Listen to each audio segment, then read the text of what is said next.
Few adult animated series embody a generation in quite the same way as MTV's Daria. What began as a spin-off of Beavis and Butthead would come to epitomize late Gen X/early millennial culture. Daria Morgendorffer gave a voice to the cynical, disaffected teens of the late 90s and early 2000s, a time when it was cool not to care. Attitudes among young people have obviously shifted a lot since then, but while the youth of today differ from their 90s counterparts in many ways, they still face a lot of the same struggles and anxieties that come with adolescence. And what's more anxiety-inducing than the emotions that come with a first crush, especially one that is dead on arrival? Daria's doomed crush on Trent Lane, her best friend's older brother, was a major recurring plot point early on in the show's run. Ironically, the thing that ultimately makes the storyline worthwhile is Daria's ability to accept that a real romance with Trent was simply never possible, for more reasons than just the super obvious one. You know, the age thing. Oh yeah! Daria is a spin-off that wastes no time in establishing a new status quo for its main character. By the time the first episode begins, the Morgendorffers have already moved to the town of Lawndale, leaving Highland and a certain pair of idiots in the rearview mirror. Upon arriving at Lawndale High, Daria quickly befriends Jane Lane, an artist who shares her affinity for deadpan sarcasm, as well as her general disdain for teenage life. But I like having low self-esteem.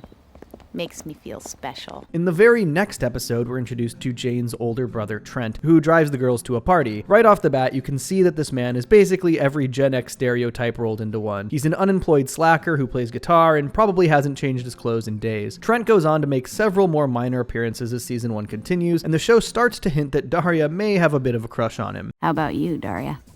Hey, Daria. Hi. Now, today, it's easy for us to scoff at the idea of someone like Daria, a very smart girl with a lot of potential, swooning over a guy like Trent, an obvious burnout with no real direction in life beyond his terrible band. But this was the 90s when grunge was king, and people were just kind of into that back then, young people especially. But that's the thing. Trent is about 21 years old at the start of the show, while Daria is only 16. So, yeah, let's talk about that before we go any further. Obviously, it goes without saying that this kind of age gap with a high schooler is a non-starter. Typically, that's going to be a pretty gross dynamic involving an older manipulator, and fortunately for this show and this video, that is not really what's happening with Daria and Trent. Sure you don't want to crash? A high school party? Please. Don't you think I'm a little mature for that? Rather, this is a case of something we all probably experienced at one point or another, crushing on someone we know we can't have and having to learn how to deal with those emotions. The fact that so many people have been there is probably why this is such a common trope in media. What's more, the show tackles this trope with a lot of realism and nuance, resulting in some important growth for Daria as a character, and the ultimate resolution feels refreshingly mature. But I'm getting ahead of myself. The first time Daria's crush on Trent is properly addressed is in the late season 1 episode Road Warrior, and by this point, she is completely smitten with him. Can't speak. Must speak. Hey. In this episode, Trent and his bandmate Jesse give Jane and Daria a ride to an out-of-town music festival, and Daria is clearly nervous about being in close quarters with Trent for an extended period of time. She even withholds a lot of the sarcastic comments that pop into her head, which is extremely out of character for her, and believe me, Jane notices. Say it, Daria. Whatever you're thinking, say it. Daria is desperate to look cool in front of her crush. Unfortunately, Murphy's Law has other plans. She bumps her head on the roof of the van, gets a massive bee sting on her arm, and sits on an old peanut butter sandwich, among other embarrassing mishaps. And all in front of Trent. Now turn the knife counterclockwise. But once Daria realizes that Trent doesn't actually care about any of that too much, she finally starts to relax and act a bit more like herself. You kids going to that rock and roll shindig out near Swedesville? No. We made a wrong turn on our way to Paris. Later, when the van breaks down, Daria and Trent get some one-on-one time after Jane and Jesse go to look for help, and it's here we learn that Trent knows he's kind of a loser. He laments the fact that he still lives with his parents, doesn't have a job, and isn't even very good at playing guitar, his only real passion in life. Daria, do you ever feel like maybe you are wasting your life? Only when I'm awake. Daria offers him some reassurance, telling Trent that it's brave of him to chase his dreams and that he's lucky to get to live his life the way he wants to for the time being. The two come to a mutual respect, and everyone seems to go home happy, even though they all miss the concert. You're pretty cool.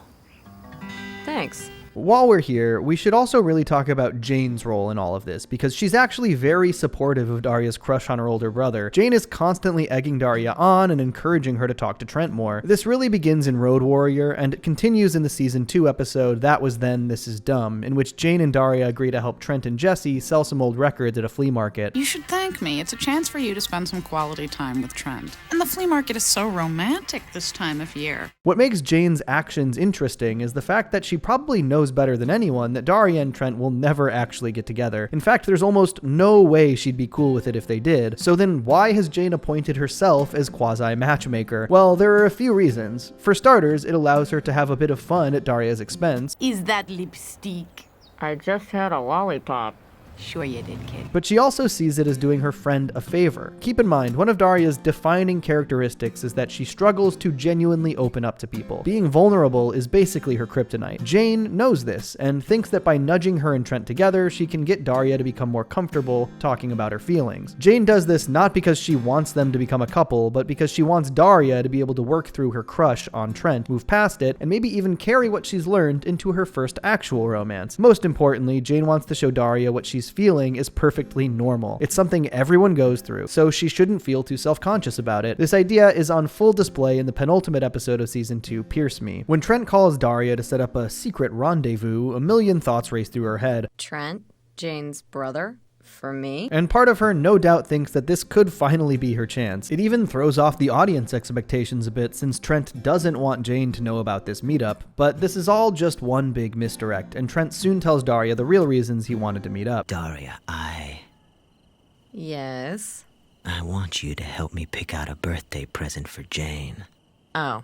Yep, as it turns out, Trent just wants Daria's help to find a birthday present for Jane, and was only being so sneaky because he didn't want to spoil the surprise. Nevertheless, Daria agrees to tag along. While looking for a gift, the pair get sidetracked almost immediately. They end up in a piercing studio Trent apparently frequents, and soon find out there's a special going on where 2 people can get 1 body piercing each for half price. Daria sheepishly offers to get her ears pierced so Trent can get a new piercing he wants, only to find out earrings are not included in the special. Trent suggests Daria get a navel piercing instead. She's reluctant at first, but it doesn't take much for Trent to convince her, and yeah, this is probably the skeeviest Trent comes off in the entire show. I'm not going to pierce my belly button.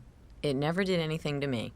Daria, it would look really hot. I've seen a lot of debate among Daria fans regarding what exactly Trent's intentions were here, with some suggesting that he knowingly manipulated Daria's crush on him to get what he wanted. And while this exchange does definitely kind of tip into creepy territory, when you look at the whole episode in context, it's really hard to accuse Trent of being malicious here. For starters, Trent hardly even seems aware of Daria's crush on him most of the time. Daria, if there's one thing I know about my brother, it's that he's oblivious. Later episodes do imply that Trent had some idea of what was going on, but it's never really made clear exactly what he knew or when he knew it. It doesn't help that Trent is pretty aloof, making him kind of hard to read at the best of times. Trent definitely thinks Daria is cool and mature for her age, and he certainly enjoys her company. He probably even thinks there could have been something there if she were older. You know, Daria, sometimes it's hard to believe you're in high school. But one thing the show does make clear is that Trent never saw Daria as a serious romantic option. No matter how cool or mature she was, getting involved with a high schooler, especially his sister's best friend, was not a line he was willing to cross. So yeah, if anything, this whole situation kind of just reads as Trent trying to nudge Daria out of her comfort zone in the same way Jane often tries to. He's encouraging his friend to try out a slightly edgier new look, not fully realizing that she's head over heels and hanging on his every word. And everything I just said about Trent seems to be supported by how the episode ultimately resolves. Now, they do continue to lean into Daria's crush on Trent. Trent even offers Daria his hand to help her through the pain of getting pierced. The best thing to do is not think about it, then it won't hurt. It doesn't hurt. But Daria gets another cold, hard dose of reality when Trent's on-again, off-again girlfriend Monique shows up. Trent does talk Daria up to Monique, but this whole sequence really drives home the fact that Daria and Trent just aren't going to be a thing. It reminds us of the age gap between the two and points out that Trent would much rather date someone his own age. Oh, hey, Monique, this is Daria, my kid sister's friend. Daria's like the coolest high schooler I know. Still, Daria is actually pretty proud of herself for going through with the piercing, and Jane feels the same way. I can't believe you had the nerve. Neither can I. It was Trent's idea. The more Daria talks about it, though, the more it really starts to sink in. I don't know how it happened, but there we were, and there he was, and there was this 2-for-1 special. Oh my god, what have I done? But while Daria starts to regret the piercing, Jane still sees the whole thing as an absolute win for her. Don't you get it, Daria? You did something stupid for a guy. Gee, you may join the human race after all. This really exemplifies what I was saying about Jane earlier. She's basically telling Daria, hey, you have a crush, you did something dumb because of it, and that's okay, it happens. I don't think any less of you for it, and you shouldn't think any less of yourself for it. Daria eventually goes home and takes out the piercing when she can no longer stand the itching. She only plans to leave it out for the night, but when she tries to put it back in the next morning, she finds that the hole is already closed up. Daria worries what Trent will think if she finds out she's not pierced anymore. She even makes Jane promise not to tell him, but he overhears the whole conversation, and to the surprise of no one, Trent doesn't really care. So your piercing closed up? It was an accident.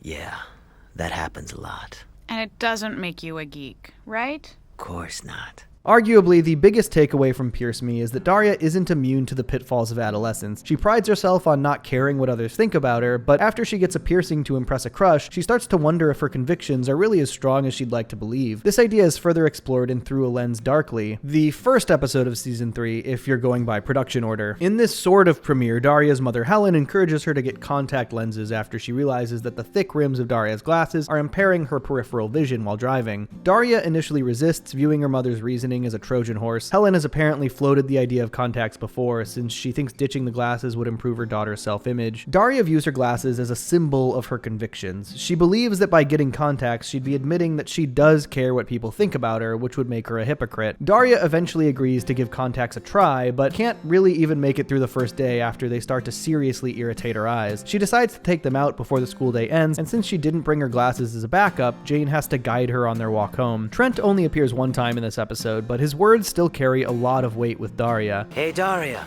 Looks good.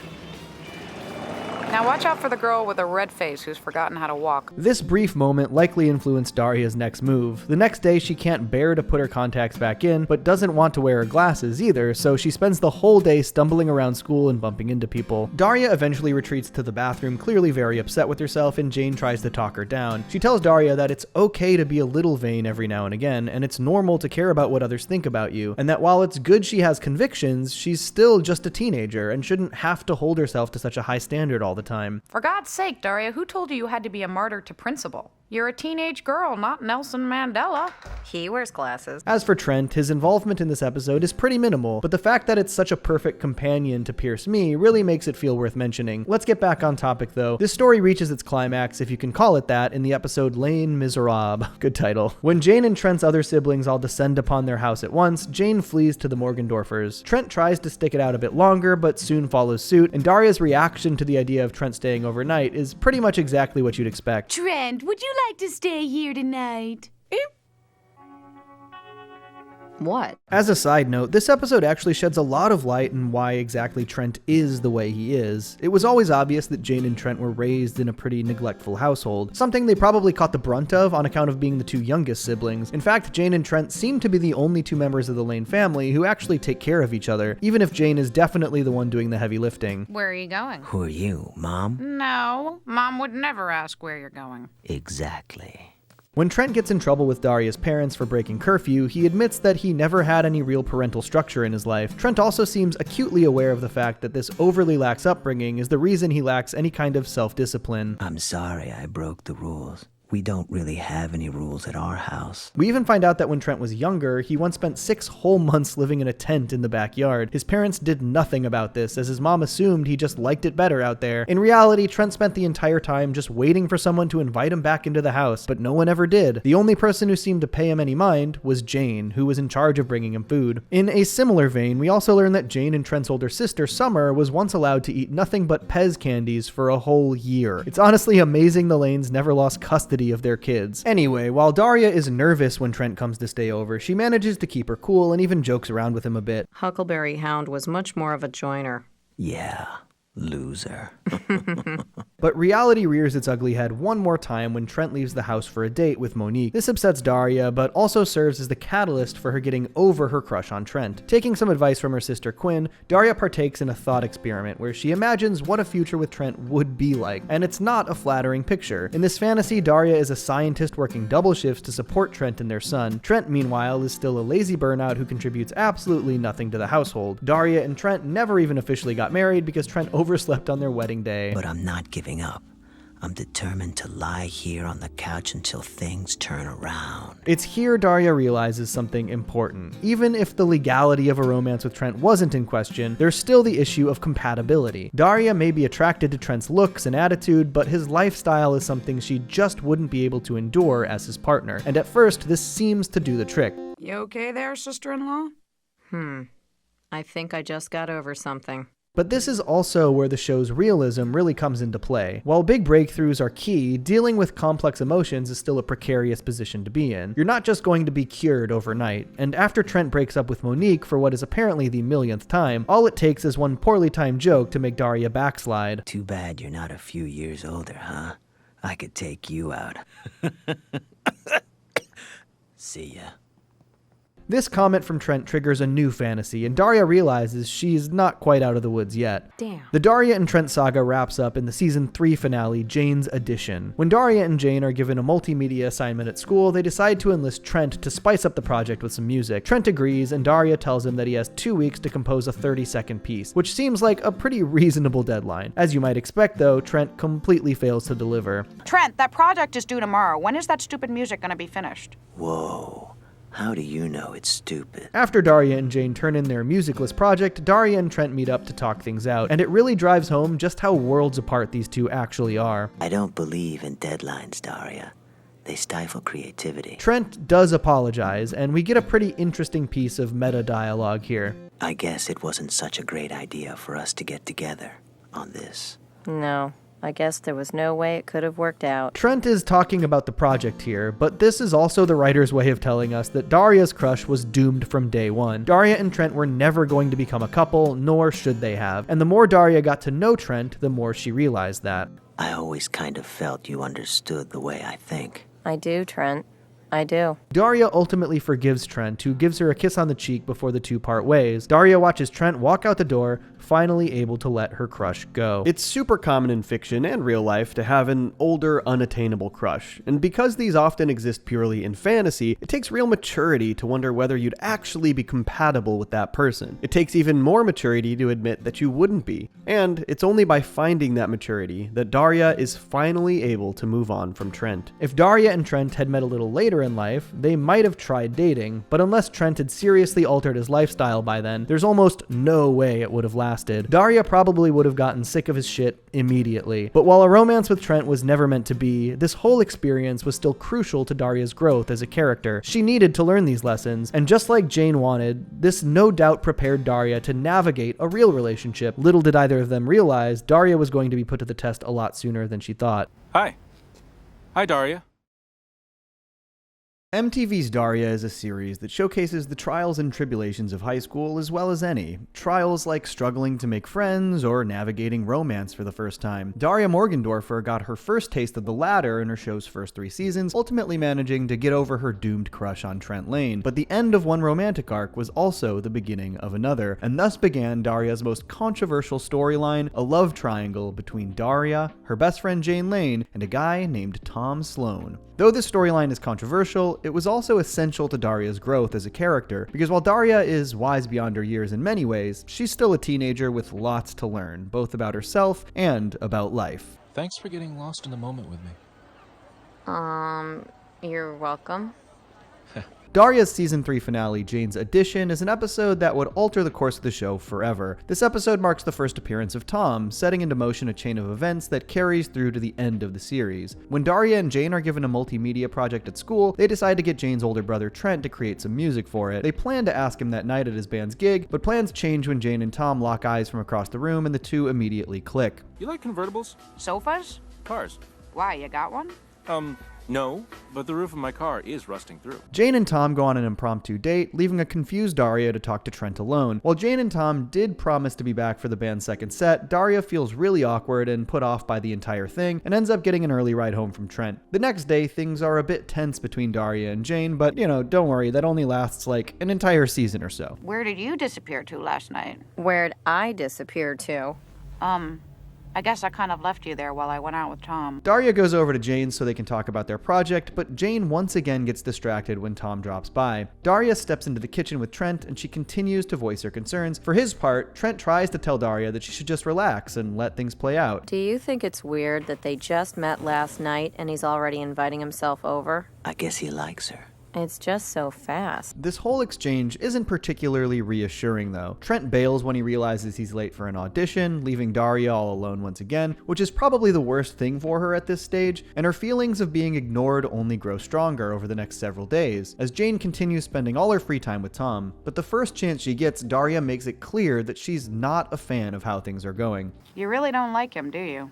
It's not him I don't like. It's you going gaga over this guy you just met. I'm not gaga. I think this episode does a great job at showing just how different Daria and Jane actually are. Obviously, they're very similar in that they're both cynical, sarcastic outsiders, but Jane really isn't as antisocial as Daria. She's generally pretty outgoing, and multiple episodes show that she can play well with others when she really wants to. In fact, this isn't even the first time something like this has happened. In the Season 2 episode See Jane Run, Daria similarly feels abandoned after Jane joins a track team at school, and she honestly gets pretty mean about it. Did you see this girl run like the wind? Have you ever heard her break wind? Daria! So yeah, we already know by this point that Daria tends to feel threatened when Jane starts spending a lot of time with anyone other than her. Lucky for Daria, Tom has other friends as well. Anyway, he's seeing his friends tonight, so you and I will definitely get together. Unlucky for Daria, those friends are huge flakes, and Tom drops by to see Jane after his plans fall through. He doesn't plan on staying long, but that doesn't stop Daria from being super rude to him. No, I'll just get a slice.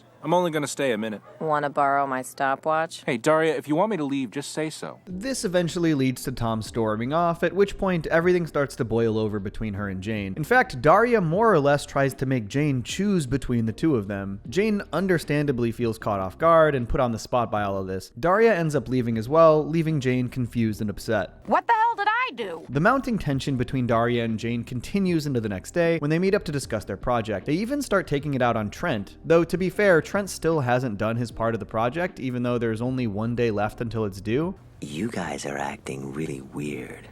Where are you going? Anywhere else. Deadbeat. Screw up. After Daria leaves, she's confronted by Tom, who wants to hash things out. Tom tells Daria that he really likes Jane, so they should at least try to get along in front of her, because Daria openly hating Tom just unfairly puts Jane in the middle. In response, we see Daria's possessiveness on full display. I don't hate you. I don't even know you. But I'm not gonna sit by while you take my friend away. However, Daria finally realizes what a jerk she's been when Tom tells her that all Jane talks about is Daria. Because of this, Daria also starts to realize that just because Jane is hanging out with someone else, that doesn't mean that Jane likes her any less. But as we'll soon find out, that message doesn't fully get through to Daria. At least not yet. I'm just saying, you'd have to be pretty stupid to think anything or anybody's gonna shake your friendship with Jane. Yeah. Pretty stupid. In the meantime, though, Daria apologizes to Tom, and the two start making small talk. When they get on the topic of Trent's laziness, we quickly realize that they actually have a very similar sense of humor and bounce off of each other quite well. I really hope he makes it as a musician, because I can't think of any other job he could hold down.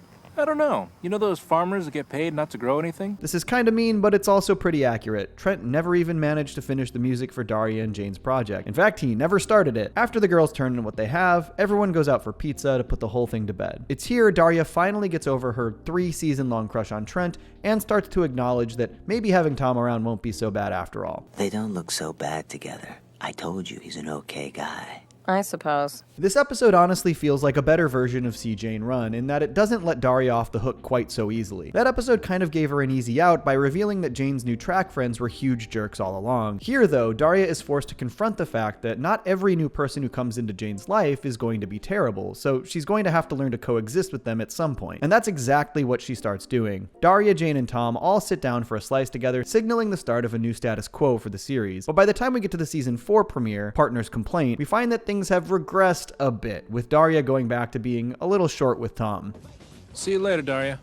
Later. At first glance, this seems to fly in the face of the way Season 3 ended, but this regression actually makes a lot of sense when you really think about it. In the Season 3 finale, Jane and Tom were just two people who had gone out a few times. By the Season 4 premiere, they're officially boyfriend and girlfriend, so we can assume they've been spending even more time together than before, no doubt causing Daria's feelings of abandonment to bubble back up to the surface. The tension between Daria and Jane also carries over, so much so that Daria deliberately avoids working with Jane on another school project. So you want to do the project alone, Kind of. I kind of said that to tick you off. It worked. Daria ends up working with their classmate Jodie, which leaves Jane to partner up with Brittany. While working on the project, Daria starts actively avoiding Jane. She ends up getting into it with Jodie as well, and then she starts to wonder if this is just a pattern with her own behavior. Do you think I'm a rigid, unrealistic, unforgiving, self-righteous jerk who can't hold on to a friend? Fortunately, Daria's mom Helen is there to give her some much-needed advice, telling her that even if she thinks she's completely alienated someone, reaching out to that person can go a long way. After making things right with Jodie, Daria decides to have a chat with Jane.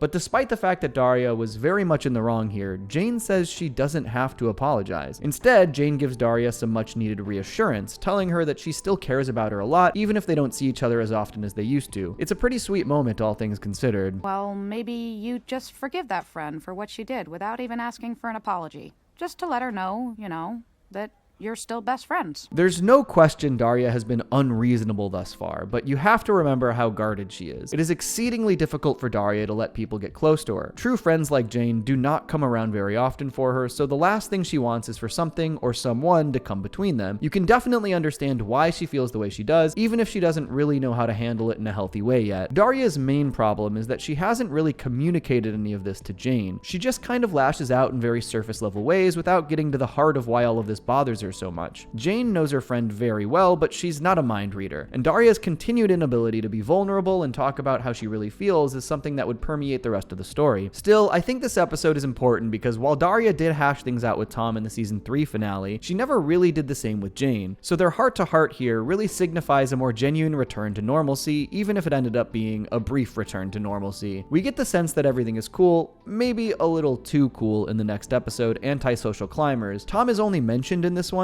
more specifically when Daria and Jane decide to make some final confessions after they get trapped in a blizzard during a school trip. Listen, I'm sorry I gave you all that crap about your boyfriend. Tom goes on to make some minor appearances in the next couple of episodes, and at this point, everything seems pretty copacetic between the three of them. But that brings us to the mid-season 4 episode, I Loathe a Parade, which changes everything. When Daria's father Jake has a bit of a bathroom emergency, he sends her into town to get some toilet paper. What Daria doesn't realize is that Lawndale High's homecoming parade is going on at the same time, and she quickly finds herself trapped by the chaos. Daria runs into Jane as she leaves the pharmacy, and it's here we get our first hint that Jane and Tom's honeymoon period has ended. Got a date with a thoughtless delinquent. Daria tries to find a path home, but ends up getting sidetracked when she runs into Tad, a kid she used to babysit, who's been separated from his parents. Daria tries to help him find them, but ends up finding Tom instead. As it turns out, he was waiting for Jane outside the wrong pharmacy. I guess it was just a big misunderstanding. That's what Paul Pot said. He didn't mean to kill 2 million people. He only wanted to scare them. This is a pretty morbid exchange, but it actually says a lot about Daria and Tom's dynamic. We already knew from Jane's addition that they share similar sense of humor and even have a fair amount of chemistry when Daria is not being combative, but it's here that we start to see that their interests tend to overlap as well. Daria and Tom have a shared affinity for things like history and literature. In contrast, Jane is an artist whose taste tends to be more visual and visceral. In other words, Tom and Daria honestly have a lot more to talk about than Tom and Jane do. I only bring this up because, trust me, it will be important later. Daria and Tom only continue to build a rapport while looking for Tad's parents, which sends them on an epic journey up and down the parade route. Along the way, Tom tries to get Daria to lighten up and laugh at the absurdity of everything, and this more or less reaches its crescendo when a massive parade float goes up in flames. Wow. It's like the Hindenburg.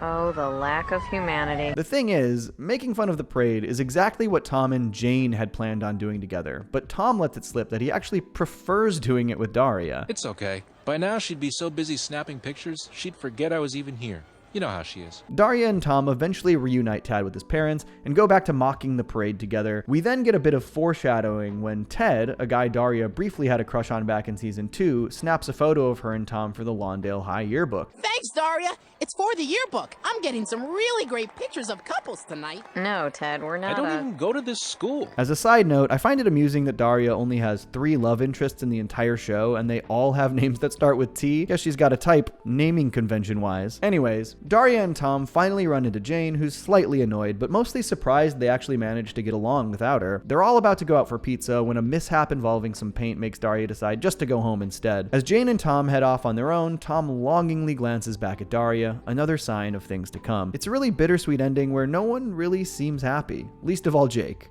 Daria? Daria? Please come home, Daria. Tom more or less fades into the background for another few episodes after this. There is a subplot in the episode Psychotherapy where Jane decides to host a 24-hour live stream from her bedroom. Keep in mind, this episode came out in the year 2000, so props to Jane for being ahead of the curve, but she ends up getting in a fight with Tom after he finds out she was broadcasting their date to the internet without his knowledge, which is honestly super valid. I'm not going to spend too much time talking about this since it's definitely kind of a throwaway story, but it does highlight the fact that Jane and Tom are no longer on the same page at this point. Something that's especially apparent in Tom's next major appearance, Mart of Darkness. This episode opens with Tom hanging out with Jane while she's working on a sculpture for an art contest. Things immediately get heated when Tom eats the gummy bears Jane had planned to use for her artwork. You haven't seen my art supplies, have you? I left them here in a bowl. Oops.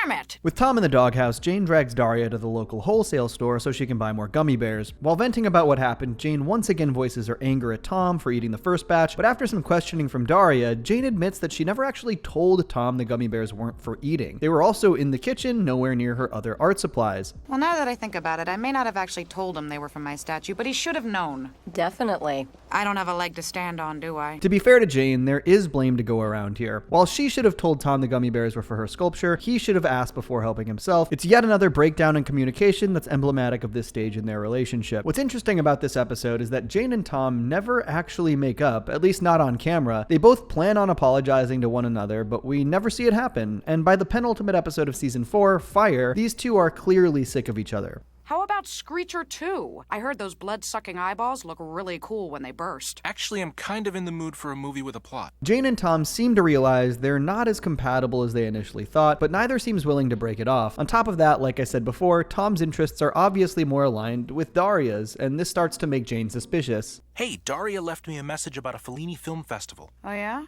You gave Daria your number? Meanwhile, after Jake nearly burns down the Morgendorfer house, they all have to move into a hotel so repairs can be made. Not wanting to be cooped up with her sister Quinn, Daria goes to stay with Jane instead. This makes the lingering tension between Jane and Tom worse, as Tom seems to only want to do things if Daria's involved. Things get especially bad when Tom drops by Daria's room after school one day, and the two lose track of time while talking about a book. Was just about to call your house to see where you were. Because I'm 10 minutes late?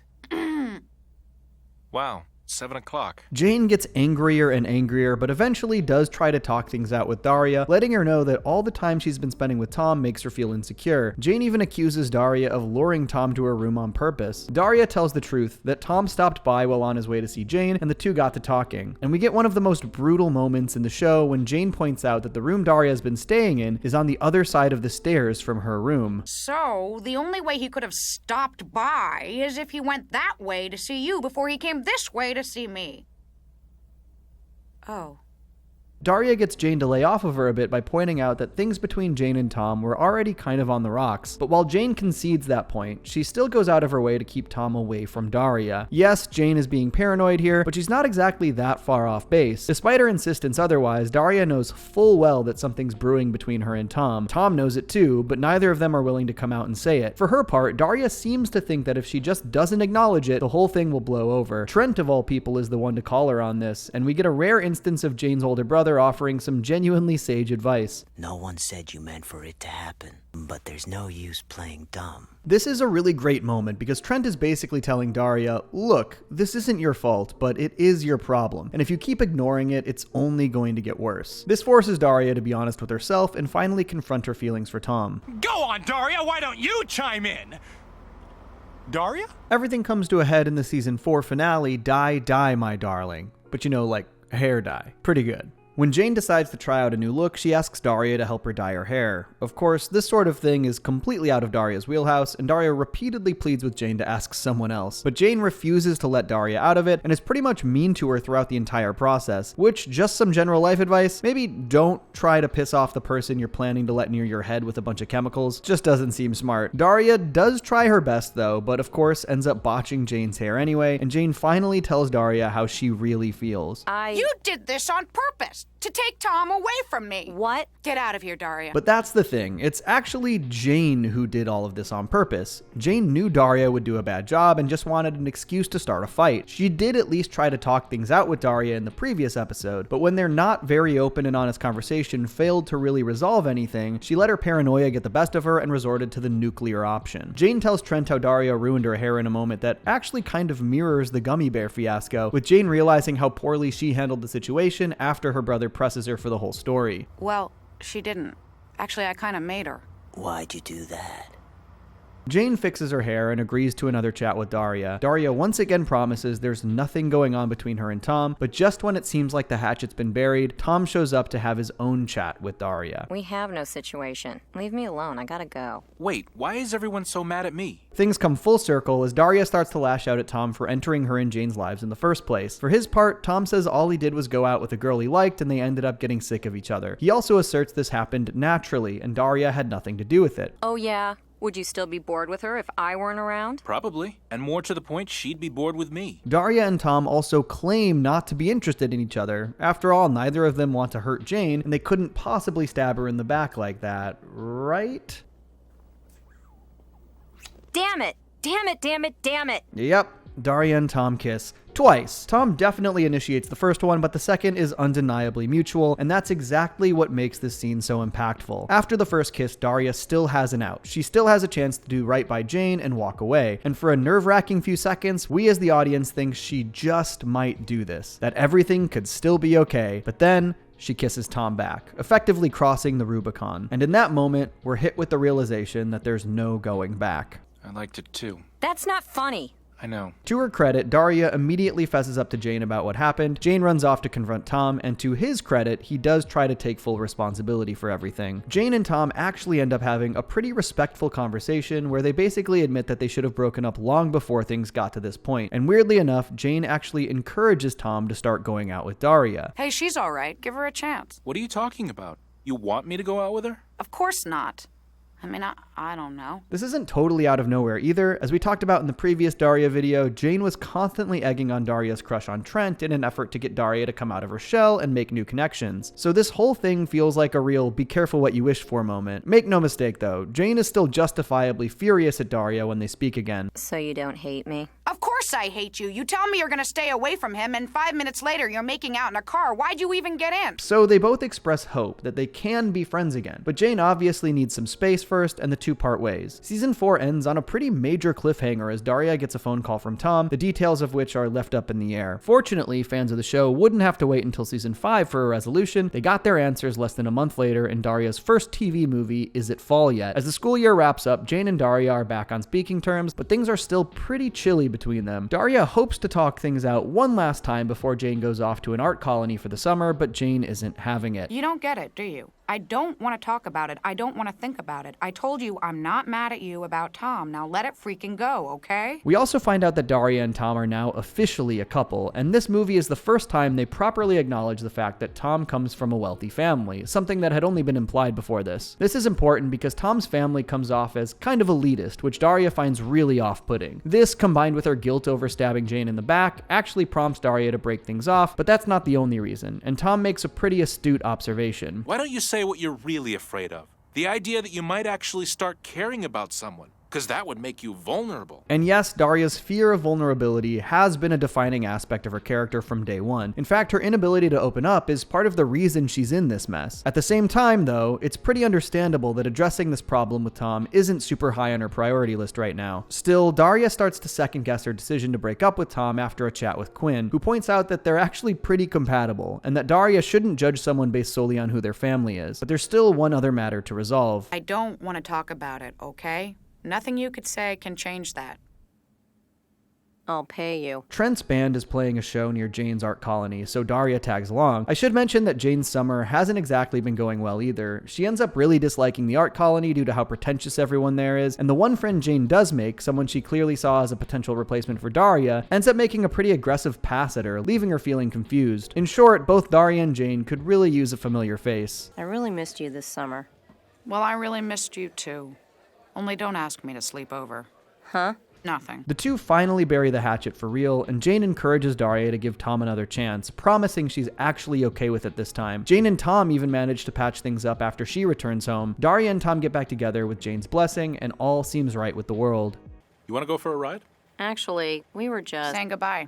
I'll call you later. So yeah, like I said before, this whole arc is very controversial amongst Daria fans. And to be fair, the love triangle is a big mess that makes all the major players look bad at one point or another, as love triangles tend to do, which is why that's kind of the point. And I don't think the whole thing is just drama for the sake of drama, as some fans claim. After 3 seasons with very few changes to the status quo, the show needed to shake things up a bit, and putting Daria in a storyline where she was consistently in the wrong was a great way to do that. While some early season episodes did highlight Daria's flaws, as well as call out some of the more toxic aspects of her personality, the narrative still sided with her and her worldview more often than not. Before Tom entered the picture, she never really had to grow too much in that respect. And while the Trent saga did teach Daria a lot about navigating intimate feelings, she still never really learned how to talk about those feelings before things got out of hand. And that blind spot really came back to bite her here. That's also why I just don't agree with the take that the love triangle story was out of character for Daria. If anything, it was a very natural progression of what happened with Trent. A key theme in the Trent storyline is that for all of Daria's talk about high school being beneath her, she's still just as susceptible to the same pitfalls as any teenager, namely catching feelings and making dumb decisions because of it. She learned some hard lessons, and she's better off for having learned them as a teenager than as a 20-something. That's not to say fans don't have their beefs with Tom and Jane, too. Jane's passive-aggressive self-sabotage and Tom's general selfishness, there's a lot of blame to go around here.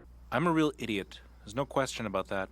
Who's arguing? But that's the other thing. You have to remember that these are just high school students. If they had pulled something like this in their 20s or 30s, that'd be one thing, but when you're dealing with teenagers, unless they do something truly reprehensible, you can generally cut them a bit of slack. This is when you're supposed to learn these things. These are not bad people. They're kids in a lousy, unfamiliar situation that they aren't sure how to navigate yet, and this is how they grow. One last criticism I'll bring up is that some people think Jane was way too quick to forgive Daria and Tom. And while I do think this is kind of a valid take, Jane is undeniably the victim in all of this after all, I think it also speaks to the nuance of these characters. Yes, they are teenagers, but they're very smart teenagers. They're just immature enough to let it all happen in the first place, but just mature enough to know that it doesn't have to be the end of the world. And I think Daria said it best. You gotta give people a chance.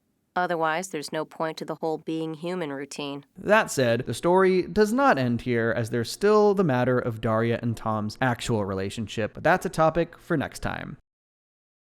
MTV's Daria underwent a bit of a shift in its last couple of seasons. It started as a show about a brilliant but antisocial teenage girl navigating high school life in a world that seemed to favor the vapid and shallow. In its later years, it was definitely still that, but with a greater focus on Daria Morgendorffer's love life. At the center of this shift was Tom Sloan, whom Daria dated in the 5th and final season. I won't say Tom is the most hated Daria character, but he might be the most hated Daria character. Certainly the most controversial. Everyone has an opinion on Tom. So much so that all these years later, fans are still debating whether or not he ruined the show. But the Tom era was actually kind of necessary to give Daria a more complete character arc, because ultimately, this part of the story isn't really about Tom. It's about Daria going through something everybody does, or at the very least, something everyone should go through. A worldview growing and expanding as more life experience is gained. In this case, through her first real relationship. It certainly wasn't as simple as she would have liked, but hey, life rarely is. Look, all that matters in a relationship is that you like the same pizza toppings. So, quick recap. Through Daria's first 3 seasons, she had a crush on Trent Lane, her best friend Jane's older brother. After learning one embarrassing lesson after another, Daria managed to get over her crush on Trent in the season 3 finale, and in that very same episode, Jane started dating a prep school boy named Tom. Daria initially hated Tom for taking up all of Jane's time, but the 3 of them were able to come to an understanding. Throughout season 4, Daria and Tom started to realize that they had a lot of common interests, as well as a very similar sense of humor.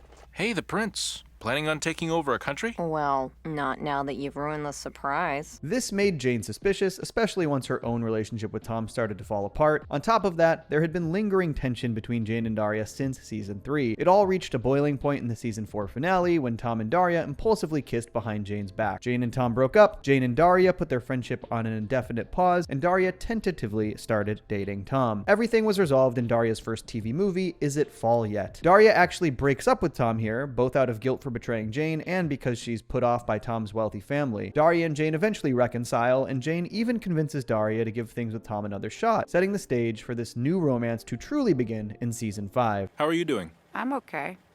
She's pretty okay, too. Okay, with that out of the way, let's get into it. It's about time. So, by the season 5 premiere, everything is pretty much back to normal in Lawndale. In fact, Tom is barely even in this episode. Seriously, he has one scene, and it's not even a minute long. He's literally just here to give Daria some advice regarding the main plot, which otherwise has nothing to do with him. So what? You're still right. Thank you. But Daria and Tom have their first real hiccup as a proper couple in the very next episode's sappy anniversary. It all starts when Daria's sister Quinn points out that Daria and Tom's 6-month anniversary is coming up. Unless you don't count from the first date, but instead from the time you kissed him behind your best friend's back while she was still going out with him. Quinn also gets it in Daria's head that if Tom doesn't do anything special for their anniversary, that means he doesn't really care about their relationship. Daria doesn't tell Tom any of this, but instead starts dropping hints that maybe they should go on a more traditional date. Tom just kind of laughs this off, and Daria starts to think he's taking her for granted. I know. Why don't we go to Chez Pierre? Remember when we went to the drugstore and read the greeting card poems aloud?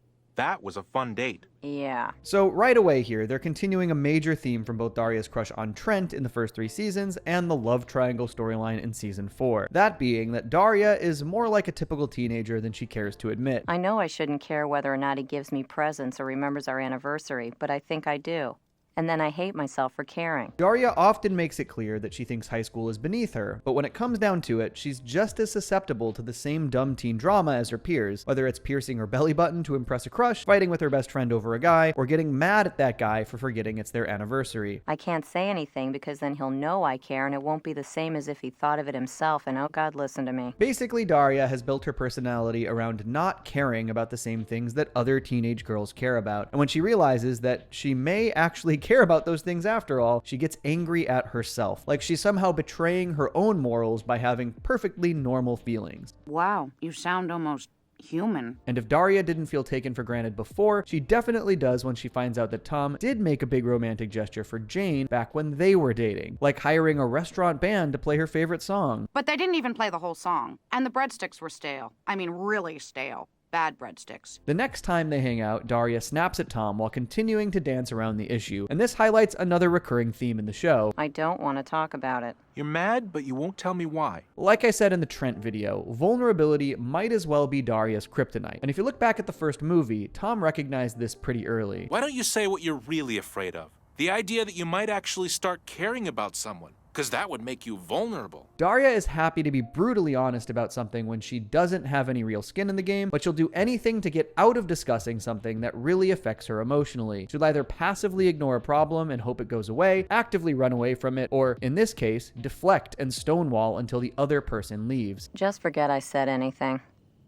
If you're not going to tell me, I can't do anything about it.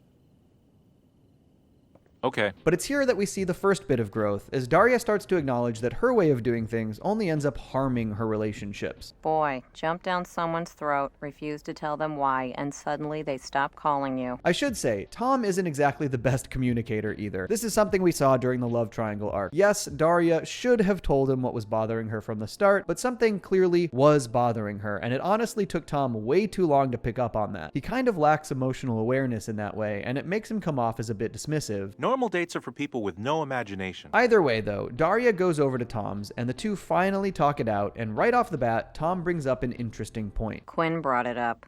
So you're mad at me for forgetting something you forgot yourself? I'll dig more into this a bit later, but for now, Tom assures Daria that he does care about her, and that he's just not into corny gestures. When Daria brings up the things he did for Jane, Tom reveals that he only did those things because he knew that relationship was dying, and was basically trying to overcompensate. In the end, Daria and Tom find a happy medium. Hey, now that I know these things are important to you, we'll celebrate. But they're not. Okay then. But we can celebrate anyway. Tom's next appearance comes 3 episodes later in the story of D. This episode not only highlights Tom's supportive side, but also shows how it challenges Daria's cynical worldview. Daria writes an original short story with the goal of submitting it to a publication, but gets cold feet when she starts to think her writing isn't good enough. Still, she lets Tom read the story, and he loves it. He even gives her a lead on where to send it. I read the story my English teacher sent to Musings magazine, and this is much better. Why don't you submit it to them? Unfortunately, the magazine rejects Daria's story, which makes her really upset. Any writer will tell you that dozens of rejections are just a part of the deal. But yeah, that first one usually hurts. Daria takes this out on Tom because in her mind, following his advice just opened her up to failure and humiliation, and Tom suggesting she try again doesn't exactly help. It's not enough to get rejected once. You want me to get rejected dozens of times? Come on, it happens to everyone. Tom's attempts to defuse the situation fall on deaf ears, and Daria storms off. Not long after, though, Daria realizes her mistake when she helps her father Jake get over his own creative disappointment. I went out on a limb and took a chance. That took guts, didn't it? Yes. Yes, it did. Daria invites Tom over so she can apologize, and Tom is ecstatic when he finds out that the rejection letter from the magazine actually encouraged Daria to submit again in the future. Because of her cynical outlook, Daria had never even considered that those words of encouragement might actually be genuine. But thanks to Tom offering some perspective, she starts to see that even if putting herself out there doesn't always work out, it is worth trying. Don't they always say that? No, Daria, that's great. My teacher got a one-line note. Two share a kiss, which I'm pretty sure is their first of the season. That's kind of wild, considering we're already 5 episodes deep at this point. But don't worry, Daria's mother is there to spoil the moment. Rice cakes? Oh God, no! For context, this is the payoff to a running gag where Helen is nervous about Daria being alone with Tom, and tries coming up with excuses to interrupt them. Funny enough, this kind of foreshadows a later episode. In the meantime, though, Tom just kind of chills for a little while after the story of Dee. He has minor appearances in Art Burn, where he and Daria go to see Jane's work at an art fair, and Lucky Strike, where he gives Daria ideas for test questions after she's forced to become Lawndale High's newest English teacher. That's a long story, just go with it. Hey, how about asking them this? If Verona had had metal detectors, would Mercutio be alive today? However, the next major development comes in the episode One J at a Time. Daria's parents suggest she invite Tom over for dinner so they can get to know him a bit more, something Daria's been dreading. Why don't you invite him over for dinner? Because I haven't taken complete leave of my senses. Interestingly, though, she's actually not worried what her parents will do to embarrass her in front of Tom. Rather, she's worried that Tom will be too mean to her dad. If there's one thing that Daria and Tom both love, it's lobbing sarcastic insults, both at each other and at others. But Daria thinks her dad would be too easy of a target for Tom. And yeah, Jake can be kind of eccentric. In this episode alone, the man goes ballistic while trying to catch a squirrel that's been getting into the garbage. You won't get my shrubs! Do you hear me? You won't get my shrubs! Jane tries to assure Daria that it'll be fine, but Daria is not convinced. Well, I don't think you're giving Tom enough credit. He never once said an unkind word to my parents. He never met your parents. Oh, yeah. Daria and Helen strike a deal where Daria will invite Tom if Helen tells Jake to rein it in for one evening. But Jake can't help himself, and he rants about the squirrel at dinner, and to everyone's surprise, Tom is fully on his side. I'm with you, Mr. Morgendorfer. Some squirrels got into our cellar last winter and ate up all the wheat thins. Tom. What? They did. Daria thinks Tom is being facetious at first, but she realizes just how serious he is when Tom and Quinn's date, Jeffy, rush outside to help Jake catch the squirrel. Look, there it is. Let's go! Tom? Jeffy? This turns into a full-blown guys' night with Jake even taking the boys go-karting. The whole thing is a pretty hilarious derailment. At first, Daria's kind of annoyed at Tom for running out on dinner, but she ultimately shrugs it off. And yeah, that seems fair enough. Knowing Jake, this all could have gone a lot worse. Why don't they just put Marmaduke to sleep? Next up is Life in the Past Lane. In this episode, Jane starts going out with a guy named Nathan, who's really into the swing revival movement. Basically, he's obsessed with the fashion and culture of the 1940s and 50s, and once they get together, Jane starts playing along. But we went to an antique car show Sunday, and we're starting foxtrot lessons tonight. Daria immediately clocks Nathan as a weird jerk, but considering what happened last season, she and Tom aren't exactly eager to rain on Jane's parade, at least not too much. For a minute during the ride there, I thought you were going to go for his throat. See, Jane just thinks Nathan is cool and good looking, and in her mind, the retro act is just a fun hobby. The rose-colored glasses come off when she realizes Nathan is actually an elitist snob who takes the whole thing way too seriously. You own sweatpants? Get out. Dilettante. Poser. I mainly want to talk about this episode for two reasons. For starters, it really drives home the fact that the love triangle debacle is just water under the bridge at this point. I mean, it was obvious from the start of season 5 that things were cool, but it's really refreshing to see Daria, Jane, and Tom all hanging out and having a good time. They're even comfortable joking about what happened. If I didn't have the nerve to pick up guys, you wouldn't have a boyfriend. Oh, great. I'm not gonna have to date this guy now, am I? Hey! But Daria and Jane do have a little spat in the middle of this episode, and it's here we see a new recurring theme start to emerge. You don't have to put Nathan and me down just because you and Tom are in a rut. Yeah, so Daria has a tendency to overthink her relationship with Tom based on other people's opinions. She didn't care about their anniversary until Quinn got in her ear. She hadn't even considered that they might be in a rut until Jane said that they were. Both times, Daria rocks the boat with Tom, and both times it catches him him completely off guard. Do you think we're in a rut? Where'd that come from? To be clear, I'm not really faulting Daria for this. You have to remember, she's never dated anyone before Tom. She doesn't really know what a good relationship does or doesn't look like. It makes sense that she'd take Quinn and Jane's comments to heart. After all, they have more experience in the dating world than she does, so they must know what they're talking about, right? But while outside advice can be beneficial, it's important to know that every relationship is different. If the way you and your partner do things works for you, so long as it's healthy and mutually agreed upon, it shouldn't matter what anyone else thinks. Daria just hasn't quite figured that part out yet. But again, she's kind of learning on the job here, so to speak. We see more of Daria's insecurities on display in the episode Ant Nauseam. This is actually a sequel to the season 2 episode I Don't, where Daria is forced to go to her cousin Erin's wedding. In Ant Nauseam, we find out that Erin and her husband are getting divorced, with Helen getting roped into being Erin's lawyer. Erin's mom Rita, Helen's older sister, comes to stay with the Morgendorfers so she can help with the process. The problem being that Helen and Rita cannot stand each other. Mom broke every rule of parenting the way she favored you. It's just like you to declare the rules for everyone else. Amid this sibling rivalry, Daria starts avoiding Tom. It's probably not a good time for that. Thanks, though. No thanks, Sorry. Daria initially claims that the family drama is just so overwhelming that she doesn't have the time or energy for Tom anymore. However, she eventually admits to Tom that all the talk of divorce got her wondering if the whole romance thing is just a waste of time. It's a brief moment, but Daria opening up to Tom here feels like a real step forward regarding her willingness to communicate and be vulnerable. But we're also reminded that communication is a two-way street. Tom gives a very, well, Tom response, which again comes off kind of dismissive and makes Daria clam back up. Does that freak you out and scare you? No, I guess I could see that. Thanks. After one more minor Tom appearance in the episode Prize Fighters, we come to probably the most important episode in Daria and Tom's romance, My Night at Daria's. Daria and Tom are having a study date in the Morgendorfers' living room, but retreat to Daria's bedroom after Quinn won't stop bothering them. The two of them accidentally fall asleep for a few hours, meaning Tom has to sneak out of the house in the middle of the night. Oops. Oh God, we've got to get you the hell out of here. He almost makes a clean getaway, too, with an assist from a very drunk Jake, but Jake is also the one who ends up selling him out. Hey, I forgot to offer Tom some lasagna. What? Damn. Daria manages to convince Helen that nothing happened and it was all just a misunderstanding. Unfortunately, Quinn overhears that Daria had a guy in her room all night and blabs to her friends. This starts a rumor that Daria and Tom had sex, and as you'd expect, the details get wildly distorted. Oh my God. And Daria? Since when do you own a pair of black high heels? We find out that Tom actually had floated the idea of the two sleeping together before, but Daria said she wasn't ready, so he dropped it. But the whole rumor mill situation gets Daria thinking, and we once again see those third-party perceptions start to influence her decision-making. Because of the way everyone is talking, Daria gets it in her head that sex is necessary in this relationship. So if she and Tom aren't having sex, that must mean there's something wrong. Though Jane makes a pretty great counter-argument. Anyway, being in a relationship can't possibly hinge on physical intimacy, because that would mean our parents are still doing it. Which is absurd. Still, Daria ends up buying into the notion that sleeping with Tom is the only way to deepen their relationship, so she tells him that she is ready after all, even though she obviously still has some hang-ups. Really? Are you sure?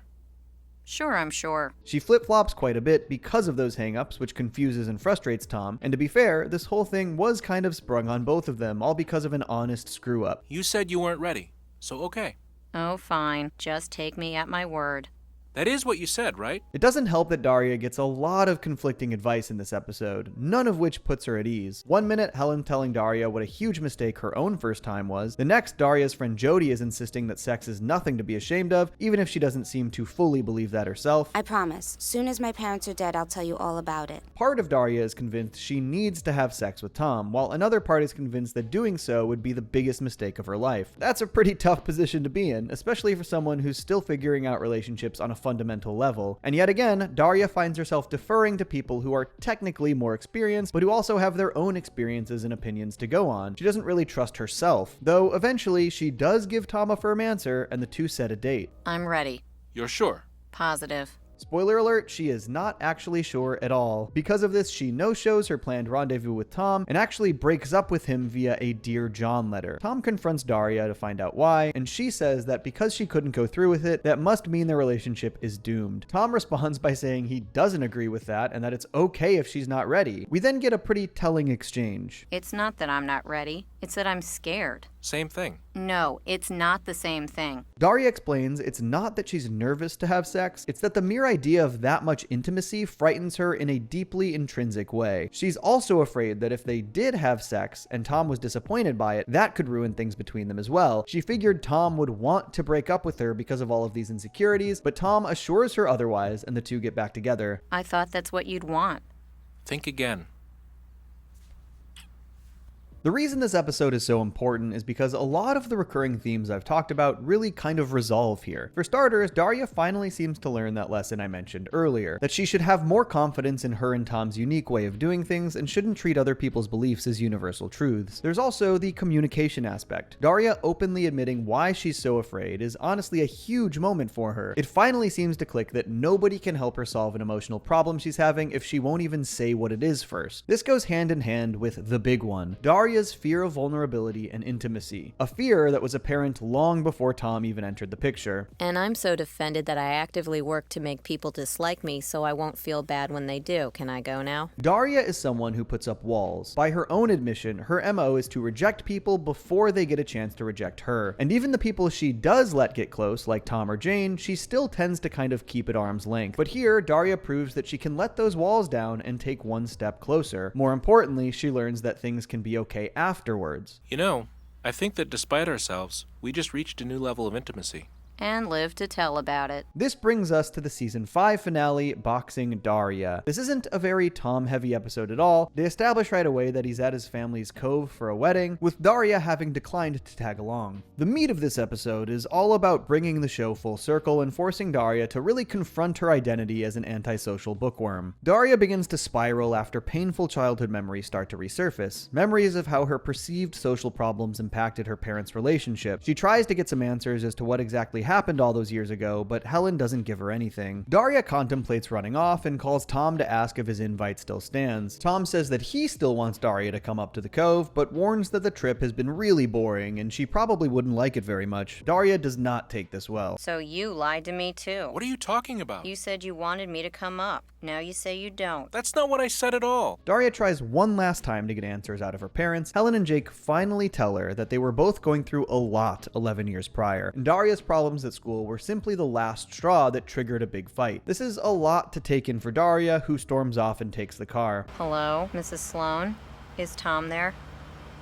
Well, would it be okay if I took you up on your offer to visit? She plans to drive up to meet Tom at the cove, but doesn't get very far as she narrowly avoids being involved in a massive pileup. A shaken Daria goes to a diner to calm down, and it's here that the show highlights who the real most important person in her life is. I mean, if you want to talk about Daria letting her walls down, this really feels like the emotional climax of the show in a lot of ways. And while Tom did a lot for Daria's character growth in the later seasons, I'm really glad that they gave this moment to Jane instead, since she was such a great friend to Daria from day one. They definitely had a rough patch, but we should all be so lucky to have a friend like Jane. Anyway, Daria eventually patches things up with her parents, and Tom gives her a ride to school as the episode comes to a close. But while this is the final episode of the final season, it's not the actual series finale. That honor belongs to Daria's second TV movie, Is It College Yet? As her senior year at Lawndale High wraps up, Daria is in the midst of applying to colleges. Her first choice is Bromwell University, where Tom is a legacy. Her second choice is Raft College in Boston, which is still a very good school, but far less prestigious than Bromwell. Daria joins Tom and his mother on a visit to Bromwell, and they agree to swing by Raft afterwards. But the road trip doesn't exactly go to plan. First off, while Daria and Tom are both very academically gifted, Tom's status gives him an undeniable edge here. I mean, his uncle literally donated a wing to the school, and the whole thing clearly rubs Daria the wrong way.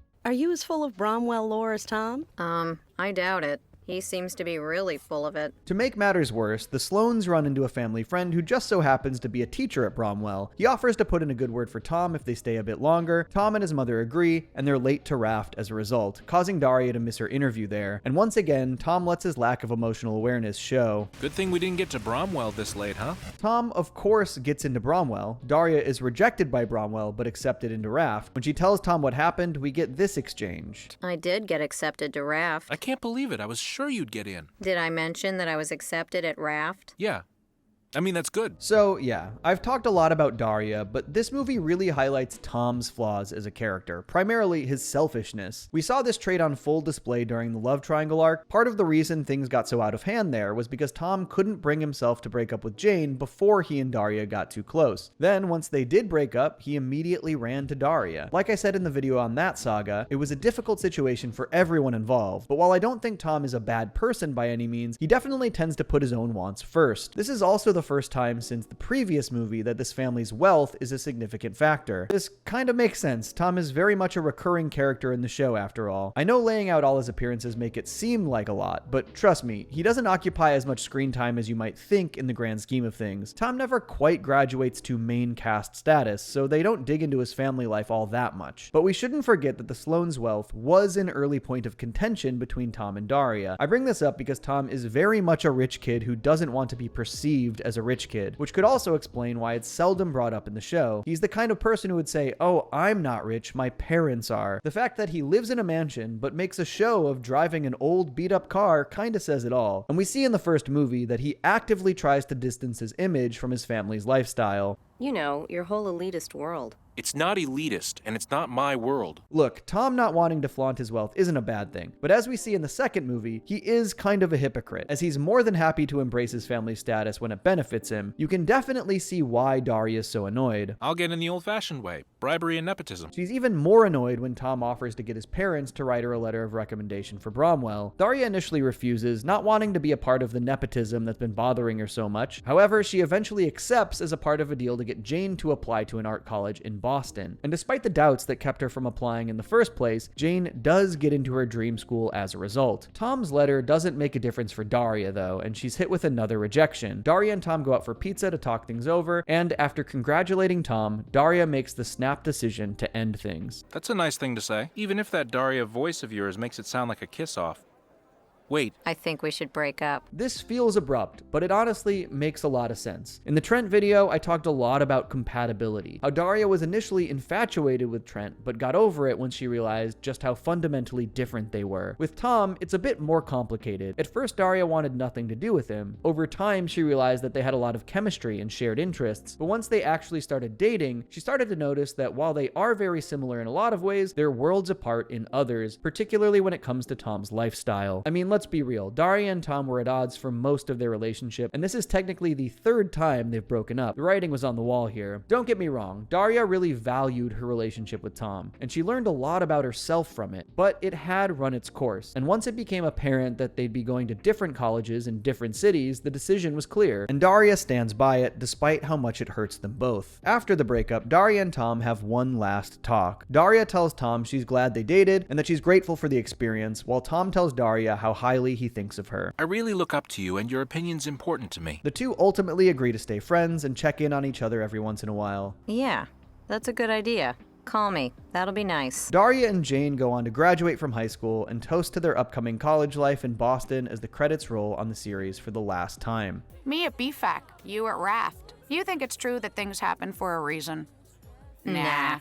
Now that we're at the end of this multi-video journey through Daria's love life, do I agree with those who say Tom ruined the show? No, not at all. For starters, Daria is just a great show from beginning to end. It managed to maintain a high, consistent level of quality through its 5-year run. Sure, some episodes were better than others, but there was never a jump the shark moment for me. Nothing got ruined here. I do get why a lot of fans don't like Tom. A major character being introduced later in a show's life is always kind of a hard sell, and it certainly doesn't help if they're initially written to come between a friendship as iconic as Daria and Jane's. But another reason Daria is such a great show is that it never really got stale. Like I mentioned in the love triangle video, changes to the status quo are often necessary to keep things interesting, and the final 2 seasons really embraced that without ever losing sight of what makes Daria Daria. Besides, like I said, I think the final season shows that Daria and Jane's bond was only strengthened in the end. They were put to the test and they came out on the other side. It would have been good to see Tom, but this way I got to talk to the person I trust most. Still, I can also understand not liking liking a certain creative direction, but you have to let creatives tell the story they're inspired to tell. In a similar vein, I've seen a surprising amount of people say they don't like Tom because they would have preferred if the writers figured out a way to get Daria and Trent together instead. I get that Daria and Trent are a popular pairing among fans, and I'm certainly not going to tell anyone what they can or can't ship, but in the context of the show itself, this frankly would have been a really bad idea. The entire point of the whole Trent saga was that he and Daria were never going to get together, and Daria had to learn to accept that and move on. To throw all that character development out the window in the name of fan service would have been a massive disservice to both Daria and Trent. Daria and Tom were never really meant to be either, at least not long term, and that's the point. These stories were never about Daria getting a happily ever after. They were never even really about the guys she liked. They were about Daria learning to step out of her comfort zone, embrace her emotions rather than run from them, welcome new experiences, accept that she can be wrong sometimes, and realize that her worldview doesn't have to be set in stone, especially not at such a young age. They were about Daria learning these lessons as a teenager so she can hopefully benefit from them as an adult. Stand firm for what you believe in, until and unless logic and experience prove you wrong. People don't like breakup endings because there's this notion that it just makes everything that came before feel like time wasted. But Daria is a high school show, and high school is the time where you have those messy experiences, where you learn who you really are, but it's ultimately such a small part of life. By the end of the series, Daria still has so much time ahead of her, and it's honestly so refreshing to have a teen-oriented show that knows how formative those years are, while also acknowledging that it's not just okay, but often necessary to move on. That high school romance doesn't have to be forever. Tom's time on the show was abrupt and often turbulent because that's how life can be. The people who make a profound impact on you usually enter your life without warning. Sometimes they stick around, sometimes they don't, and that's okay too. We're all on our own journeys. It's just a matter of making the most of it when our paths cross, for however long or short that may be, and carrying what you learn with you through whatever comes next. If a textbook misanthrope like Daria Morgendorffer can learn that lesson, well, maybe there's hope for all of us. You're getting soft around the edges, Morgendorffer. Maybe. Or maybe you've got glaucoma. Sibling rivalry has been a tried and true source of conflict in fiction for decades. Just because you share flesh and blood with someone doesn't mean you're always going to see eye to eye. And if there's one character who knows this all too well, it's Daria Morgendorffer. Over the course of her eponymous MTV series, Daria was almost constantly at odds with her younger sister Quinn. Popular, anti-intellectual, and often obnoxiously superficial, Quinn represents just about everything Daria detests about the culture she's raised in. But while the show often revels in having Daria ridicule Quinn for this, it also takes the time to really examine why Quinn behaves the way she does, and the role her family life played in shaping that persona. When you really peel back the layers, you start to realize that Quinn Morgendorffer isn't nearly as shallow as she'd have you believe. It's fake. Aw, you got a tattoo to match your personality. When Daria premiered in 1997, one of the very first things the show established was the dynamic between the Morgendorffer sisters. Daria is cynical, antisocial, and more than a little abrasive. By her own admission, she's someone who deliberately tries to make people dislike her, skipping right to the rejection and abandonment that is, in her mind, an inevitability. Conversely, Quinn is a social butterfly who has absolutely no trouble making friends. When the girls arrive for their first day at Lawndale High, she immediately jumps to the top of the school's social hierarchy. What's your name? Quinn Morgendorffer. Cool name. Will you go out with me? Not only that, but Quinn is willing to be pretty terrible to Daria in order to maintain her social status. A running joke throughout the show's first 4 seasons is Quinn refusing to let anyone at school know that she and Daria are actually sisters, instead telling everyone they're distant cousins who just happen to live under the same roof. To be fair though, Daria's not exactly a Sister of the Year finalist either. Frankly, Quinn, I don't give a crap. But just who are these friends that Quinn is so desperate to impress? Well, they're the Fashion Club, a group of girls whose principal concerns are spending way too much money on clothes, getting guys to take them on expensive dates, and judging anyone who doesn't live up to their fashion standards, which is to say, pretty much everyone. Ugh, stretch pants. Everywhere, stretch pants. They also kind of secretly despise one another. The passive aggression is really thick here, particularly between Quinn and club president Sandy, sort of a proto-Regina George type character. I guess Brent asked you while he was waiting to hear back from me. You know, using you as his safety date. But you'll notice that I didn't list academics as being among the fashion club's priorities, and therein lies one of the main reasons Daria is so resentful of Quinn. The fact that she puts all her attention into fleeting things like fashion, good looks, and high school popularity, all while neglecting the things that might actually help her succeed in the long run. But when you look at the context of when Daria came out, it makes a lot of sense why Quinn would conduct herself in this manner. Their sunny 60s optimism tends to cancel out my bitter 90s cynicism. At the beginning of the show, Daria is a high school sophomore, while Quinn is a freshman. If we take the show as starting in 1997, that means they both would have been born in the early 1980s. So while Daria and Quinn would technically be considered elder millennials, they also would have grown up in the thick of a lot of Gen X culture. And one of the hallmarks of the 90s Gen X attitude was the notion that caring was not cool, that trying was pointless and geeky. In certain social circles, such as Quinn's, openly putting effort into your schoolwork could be considered social suicide. That like brain is your sister? Are you a brain too? On the surface, Daria has no qualms about being labeled a brain, and will often even rub it in people's faces out of spite. She doesn't care if it makes her an outcast, ostensibly anyway. Quinn is different though. Even if you strip away the shallowness and superficiality, she's just an inherently more social person than her sister. She thrives on being well-liked and outgoing, so from her perspective, Daria's approach to navigating high school just is not an option. Granted, Daria does kind of buy into that Gen X attitude as well, just in different ways. She does exceptionally well in the classroom, but shows little interest in going above and beyond outside of it. She can't let people think she's trying too hard after all. Still, the disparity between her and Quinn is very apparent. What is that? My people call them books. On that note, this show subtly does a great job at illustrating how growing up in the exact same environment can sometimes shape people in dramatically different ways. Take, for instance, Daria's best friend Jane Lane and her older brother Trent. These two were raised by fairly neglectful parents who never paid much mind to what they were doing, nor enforced any kind of structure in their lives. While this made Jane fiercely independent and self-reliant, it made Trent lazy and undisciplined. I'm always late. That's why I don't wear a watch. They depress me. Similarly, the culture Daria was born into only reinforced her antisocial nature. Not one to go with the flow, she firmly plants her feet in the face of peer pressure, refusing to compromise who she is in the name of being liked. Quinn, on the other hand, opts for the path of least resistance. And why wouldn't she? Her popularity may have an expiration date, but for the time being, she has a pretty good thing going. She gets to coast through school while people bend over backwards to give her whatever she wants, so why rock the boat? Hey, Quinn, can I carry your books? Hey, Quinn, can I carry your pencil? Hey, Quinn, can I carry your, Daria and Quinn's specific upbringing also plays a big part in all of this. Something we learn at the very end of the show is that they've had this diametrically opposed dynamic for literally their entire lives. What's more, Daria's misanthropic tendencies caused her a lot of problems at school when she was a little kid, which in turn put a lot of stress on her parents. Try talking to the other kids. They don't say anything that interests me. I talk a lot to the other kids and they talk back.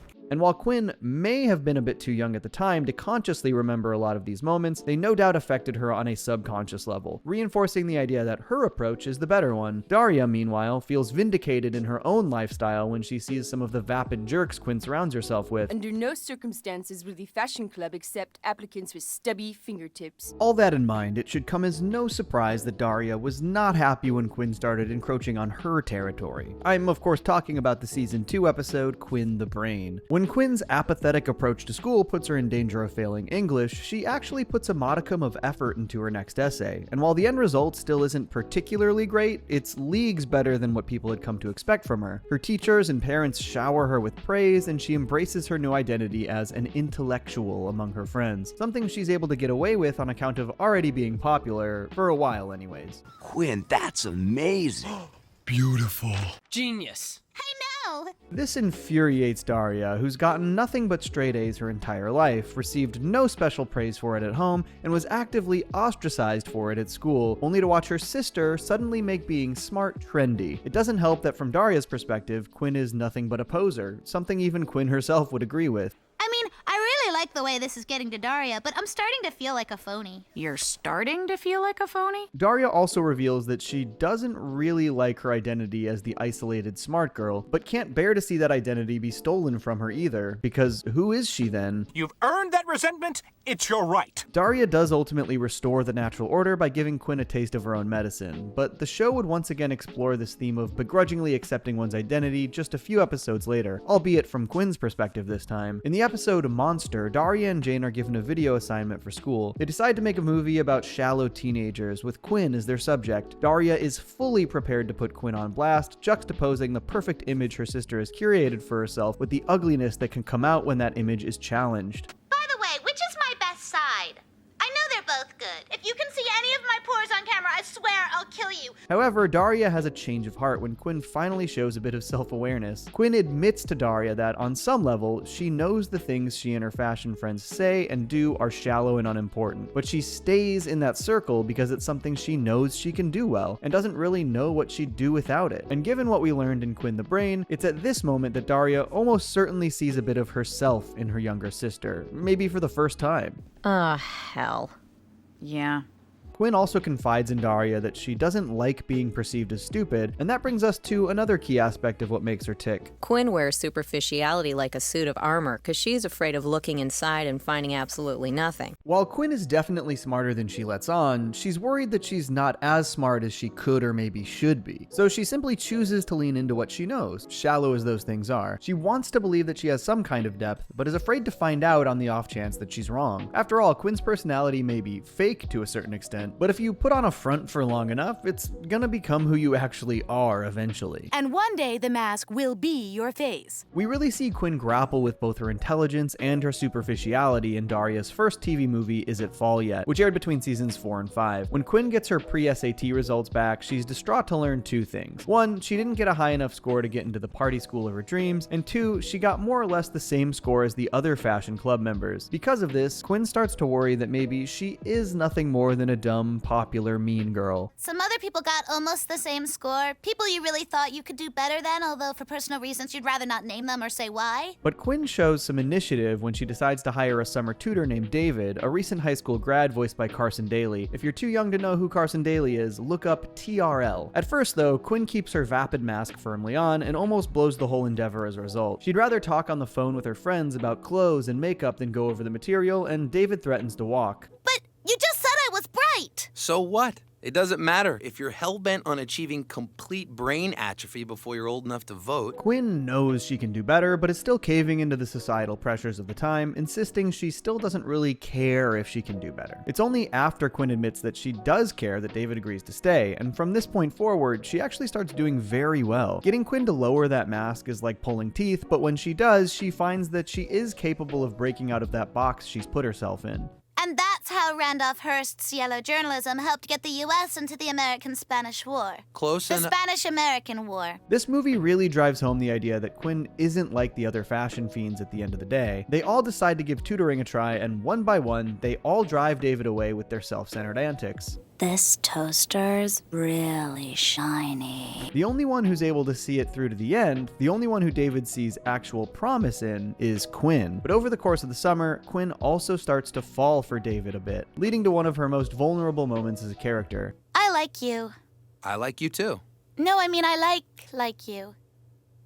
Quinn does not ask people out. She gets asked out. She's used to guys literally fighting over her, so it's a double whammy of unfamiliar feelings when Quinn not only asks David out on a date, but gets rejected by him. You see, despite all her progress, David still sees Quinn as being too shallow. He points out that her reasons for getting tutored were pretty short-sighted and not at all indicative of someone who has their priorities in order. So you'd be able to get into a party school. Talk about a lack of self-esteem. Look at the losers you hang out with. That said, by no means does David think Quinn is a lost cause. He just thinks she still needs more time to figure out exactly which version of herself she wants to be. And as they part ways, he encourages her to focus on the one they've spent all summer nurturing. I knew I could do better on the P stats than them. Than they. And I'm glad to hear that. It means you're starting to understand your potential. Keep studying and good luck. Though she probably recognizes that David has a point, Quinn is understandably upset by all of this, and she gets some much-needed reassurance from Daria, who points out that while Quinn does struggle to find her own inner depth, the fact that she's capable of such growth and introspection in the first place proves it must be in there somewhere. He certainly wasn't what we intellectuals call a totally buff hottie. So if you saw past his looks, you can't be completely shallow. Quinn's intellectual character arc more or less wraps up in the season 5 episode Lucky Strike, when the teachers of Lawndale High hit the picket line and Quinn's substitute English teacher immediately outs himself as a raging creep. The job ends up going to Daria instead. So she gets the pleasure of teaching Quinn's class all about Romeo and Juliet, which is actually kind of weird. Quinn is a junior at this point in the show, and Romeo and Juliet is typically part of the freshman curriculum, but whatever. I think the guy on the cover was wearing tights. Quinn tries to get Daria to just pass her and her friends when it comes time for the big test, but Daria refuses. And while Daria is definitely annoyed at Quinn for trying to weasel her way out of studying, we do once again see that budding respect, as Daria reminds Quinn that she's not like the others, at least not really. And Quinn finally seems to get the message when she realizes she doesn't need to try anything underhanded, because she already knows the material. She's at this party he crashes with his friend Mercutio. Right, the little wooden boy. No, Dad, he's Romeo's pal. The funny thing is, Daria actually does kind of take it easy on the class. She gives them their test in the form of a simple essay that anyone with even the most rudimentary grasp on Romeo and Juliet should be able to knock out of the park. Naturally, Quinn passes with flying colors, while the other fashion club members only barely avoid failing. And even that's kind of generous on Daria's part, considering they all apparently plagiarized each other. A D-? I should have known Quinn would fail us. I should have failed you too. Quinn has definitely come a long way since the last time we saw her write an essay, but what makes this episode so important for her isn't that she gets a good grade, it's that she finally drops the years-long charade she's been keeping up since she and Daria first moved to Lawndale. Why shouldn't I act sisterly towards her? After all, she's my sister. And obviously Daria and Quinn aren't suddenly best friends after this. They still butt heads, and Quinn still hangs out with the fashion club, even if she makes it clear that she's not gonna put up with too much of Sandy's crap anymore. You're not turning into a brain, are you? Sandy, just because someone can answer a simple question doesn't mean they're a pedagogue. You have to remember that Daria and Quinn have been at odds for about as long as they've been alive. So even as their time in high school winds to a close, there's still a lot of work to be done. But even if Daria and Quinn don't always like each other, they do definitely grow to understand each other over time. Like a mask you wear because you think they wouldn't like the real you. You mean sort of the way you keep people away by being really unfriendly and stuff?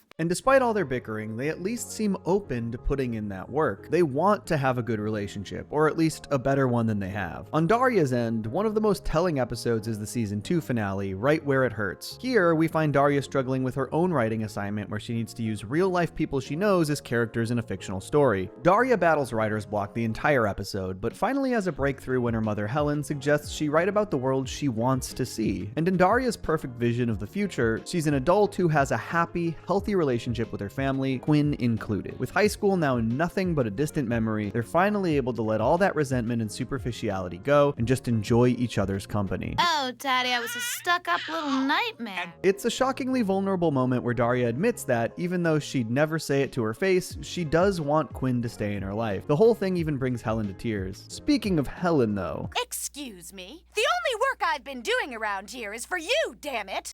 We see that Quinn feels the same way about Daria in the season 5 episode Ant Nauseam. While Helen's sister Rita comes to stay with the Morgendorfers, all hell breaks loose. Helen and Rita have been at each other's throats for about 40 years, so the gloves come off almost immediately. And no one is more upset by all the fighting than Quinn. Well, except for maybe Daria's father Jake, who flies the coop entirely, but Quinn takes it pretty hard as well. Oh, when will it stop? When? What's interesting about Quinn's reaction is that amid her distress, she actually tries reaching out to Daria, offering to watch a movie together and even complimenting her in her own Quinn sort of way. Oh, and did I tell you your hair doesn't look that bad today? Bye. At first, Daria writes this off as nothing more than Quinn wanting something from her. And while she may come off a bit mean here, it's easy to see why she feels that way. Quinn has absolutely pulled manipulative stunts like this before, but this time is different. Seeing all the nastiness between her mom and aunt close up makes Quinn afraid that she and Daria are going to end up the same way. Fighting for decades over unresolved pettiness from their youth, she wants to extend some kind of olive branch, even if she's not entirely sure how. Fittingly though, Daria and Quinn end up working together to defuse the entire situation, staging a fight that mirrors Helen and Rita's in order to show them what a terrible example they're setting. But while they're only screaming at each other to make a point, you kind of get the impression that Daria and Quinn are actually venting some real frustrations about each other as well. You're a show-off and a know-it-all. You just hide in your room like a Kermit. Mom likes you better. That's because I call her better. In the end, though, Daria and Quinn seem to really solidify that mutual understanding, hinting that they're willing and able to break the cycle, even if it won't happen right this second. You don't think we'll end up having the same fight over and over again for the rest of our lives, do you? No. will use weapons. Don't say that! I think what makes Quinn such a compelling character is how much she really mirrors Daria when it comes down to it. They both struggle with the idea of being vulnerable, and they both put up walls because of it. They've just chosen different things to hide behind. They've each constructed a persona that can't really coexist with the other, and this naturally leads to a lot of tension between them. But in those brief moments when they're able to look past those facades and really see each other, they slowly but surely start to realize that they're in the same boat. Daria's central character arc is all about learning to let people in. Quinn's, meanwhile, is about learning to let herself in, to allow for that introspection that she's so afraid of, and learn to be proud of who she really is, not who she feels she has to be. Well, good night then. Good night, sis. If there's one Daria character who can claim to be just as, if not more iconic than Daria Morgendorffer herself, it's Lawndale's resident art prodigy, Jane Lane. As Daria's best friend, Jane was a constant presence throughout the show's 5-season run, often joining our cynical heroine on her many misanthropic misadventures. But make no mistake, Jane is so much more than just Daria's sidekick, and it's easy to see why she's resonated with so many. Despite being unpopular at school, Jane is talented, witty, and usually pretty self-assured. She's a character anyone who felt like a misfit growing up can aspire to, but while Jane is undeniably cool, there's also an unmistakable sadness beneath it all. This largely stems from the way she was raised, which, ironically, played a huge role in shaping the persona we all know and love. It's all part of the layered mosaic that makes up the sick, sad world of Jane Lane. Misery loves company. You don't have to tell me that. It's the basis of our whole friendship. I met another outcast who I could really be friends with and not have to feel completely alone. I should start this off by saying that although Daria is a fantastic show from beginning to end, the first season does feel somewhat off in terms of characterization. It's like 90% there, but you get the sense that the writers were still figuring out the characters in the world at this point. And to be fair, this is the case for a lot of sitcoms. Everything feels a bit more fully realized by the time season 2 starts. But while the version of Jane we see at the very beginning of the show is ever so slightly different from who she ends up being, I think these early episodes do a good job at laying the groundwork for who she is at her core. That is, a passionate artist who unapologetically marches to the beat of her own drum. I have no friends.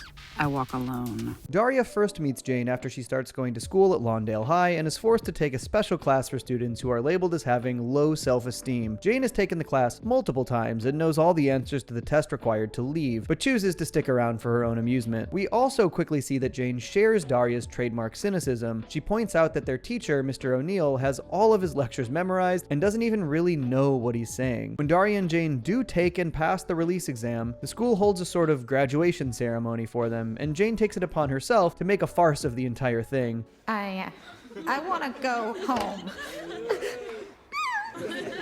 Daria, wait!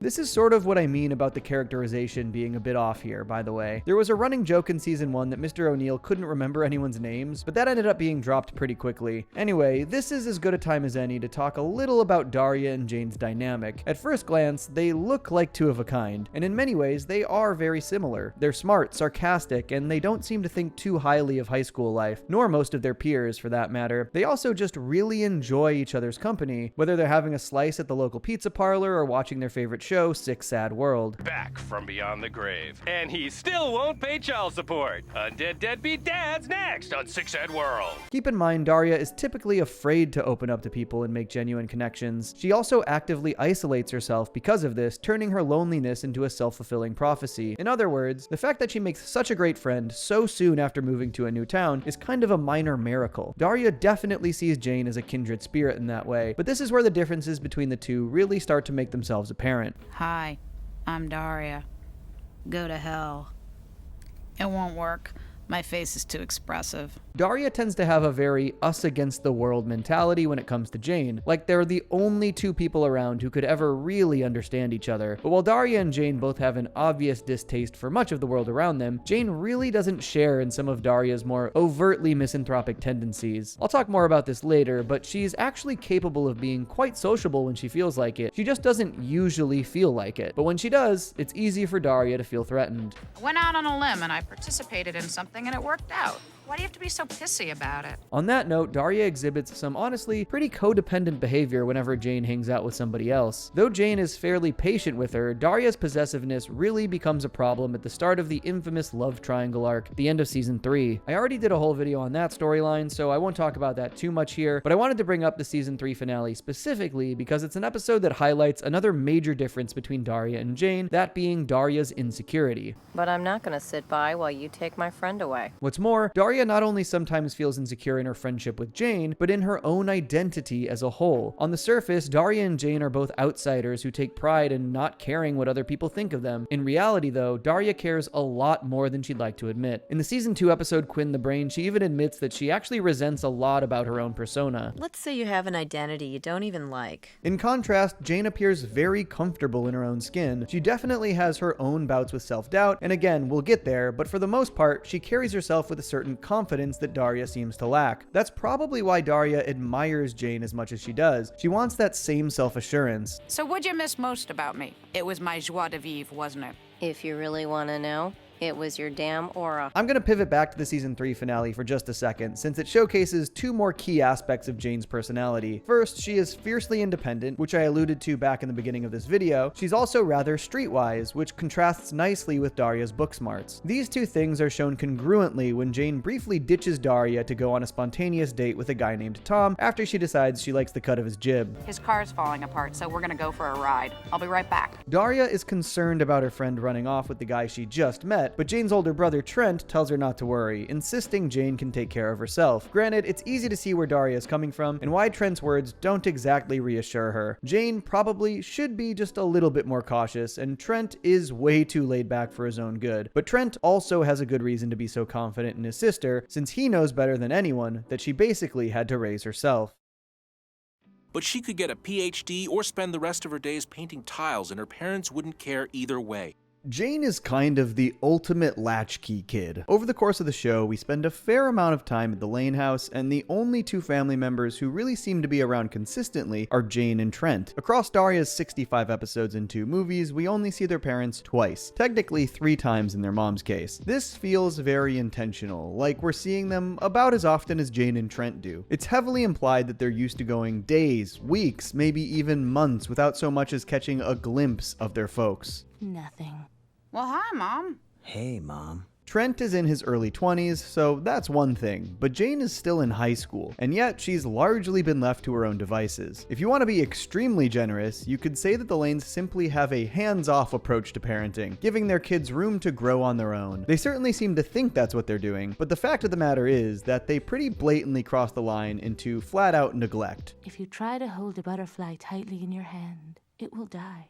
You have to let it go. Jane's mother, Amanda, does have a non-speaking, mostly off-camera cameo in the season 2 premiere, but we don't properly meet her until more than halfway through season 3 in the episode Les Miserables. Still love that title. This episode offers our most detailed look at just how Jane and Trent grew up. It's here we also meet their father Vincent, as well as their older brother Wind, older sister Penny, and oldest sister Summer. Well, I figured since I made the trip, I'd stay a few nights. There's this notion that parents tend to become more and more permissive the more children they have, but even Amanda and Vincent's older kids clearly didn't have the structure they needed growing up. For instance, we learn that Summer, their firstborn, was once allowed to eat nothing but Pez candies for a year. This only trickled down, as we also find out that Trent once lived in a tent for 6 months, with absolutely no intervention. Frankly, it's amazing Jane is as well adjusted as she is, but this means she's also had to grow up very fast. The time Trent moved into a tent in the backyard. Oh, sure, it was my job to deliver the sandwiches. Trent may have been born a few years earlier, but it's Jane who often feels like the older of the two siblings. The inattentive parenting Trent endured, combined with the fact that his younger sister was the only one who seemed to show him any kind of familial support, more or less put him in a state of arrested development. In turn, Jane has had to be the one to step up. It's no wonder she's so self-reliant, she kind of has to be. Other characters do pick up on all this as well. When Jane and Trent try to wait out the family chaos by going to stay with the Morgendorfers, Daria's parents basically treat Trent like an adopted son. In contrast, they speak to Jane as if she's their peer. She's so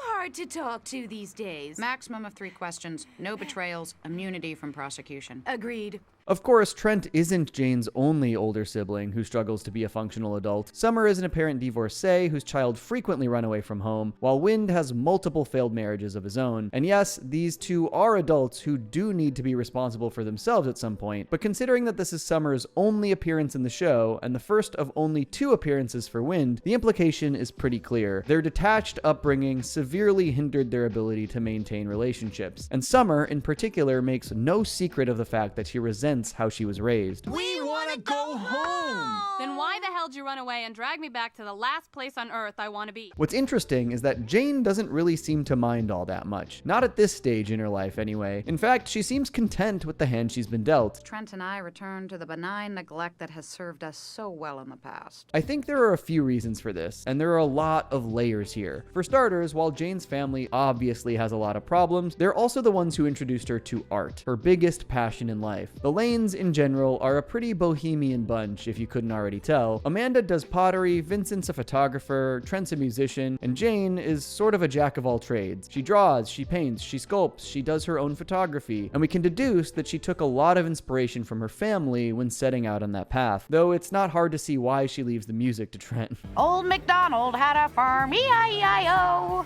That's really awful. Still, Jane probably feels like she owes her family in that way. Not only that, but she kind of tends to buy into the whole tortured artist mentality. So it's possible that, from her perspective, having such emotionally unavailable parents is just part of the deal. You're already an artist. I know, but I want to be a starving artist. Jane's comment about benign neglect is also quite revealing just on its own. I think this is Jane trying to justify Vincent and Amanda's parenting in a way, insinuating that while her situation is far from ideal, it could theoretically be a lot worse. In her mind, having parents who are passively terrible is a lot better than having ones who are actively terrible. They're not giving her the attention or support they should, but they're not really getting in her way or holding her back either. She seems to have settled into the idea of her parents basically just being roommates she occasionally sees. Mom, Dad, you're back early. Our hotel broke off the mainland and floated away. Lastly, while Jane has had to grow up fast because of that neglect, she is still a teenager and is likely looking at the whole thing through that lens. After all, how many teens would think it would be awesome to have parents who just leave them alone and let them do whatever they want? It's also worth mentioning that the Lanes actually seem to do rather well for themselves somehow. The show itself never really suggests that Vincent and Amanda worry about money, which would imply that any problems around their house stem from a lack of care, not necessarily a lack of funds. And since she lives comfortably, Jane probably doesn't feel like she has the right to complain too much on the home front. On some levels, she knows it's wrong, but is maybe still a bit too young and inexperienced to fully appreciate just how wrong. If her older siblings are anything to go on, though, there's a decent chance Jane is going to spend a good portion of her adult years coming to terms with her upbringing. Oh God, I'll never learn how to love. Let's be clear though, even as a teenager, Jane is acutely aware of how utterly checked out her parents are. I'll clean the garage every month for the rest of my life. We have a garage.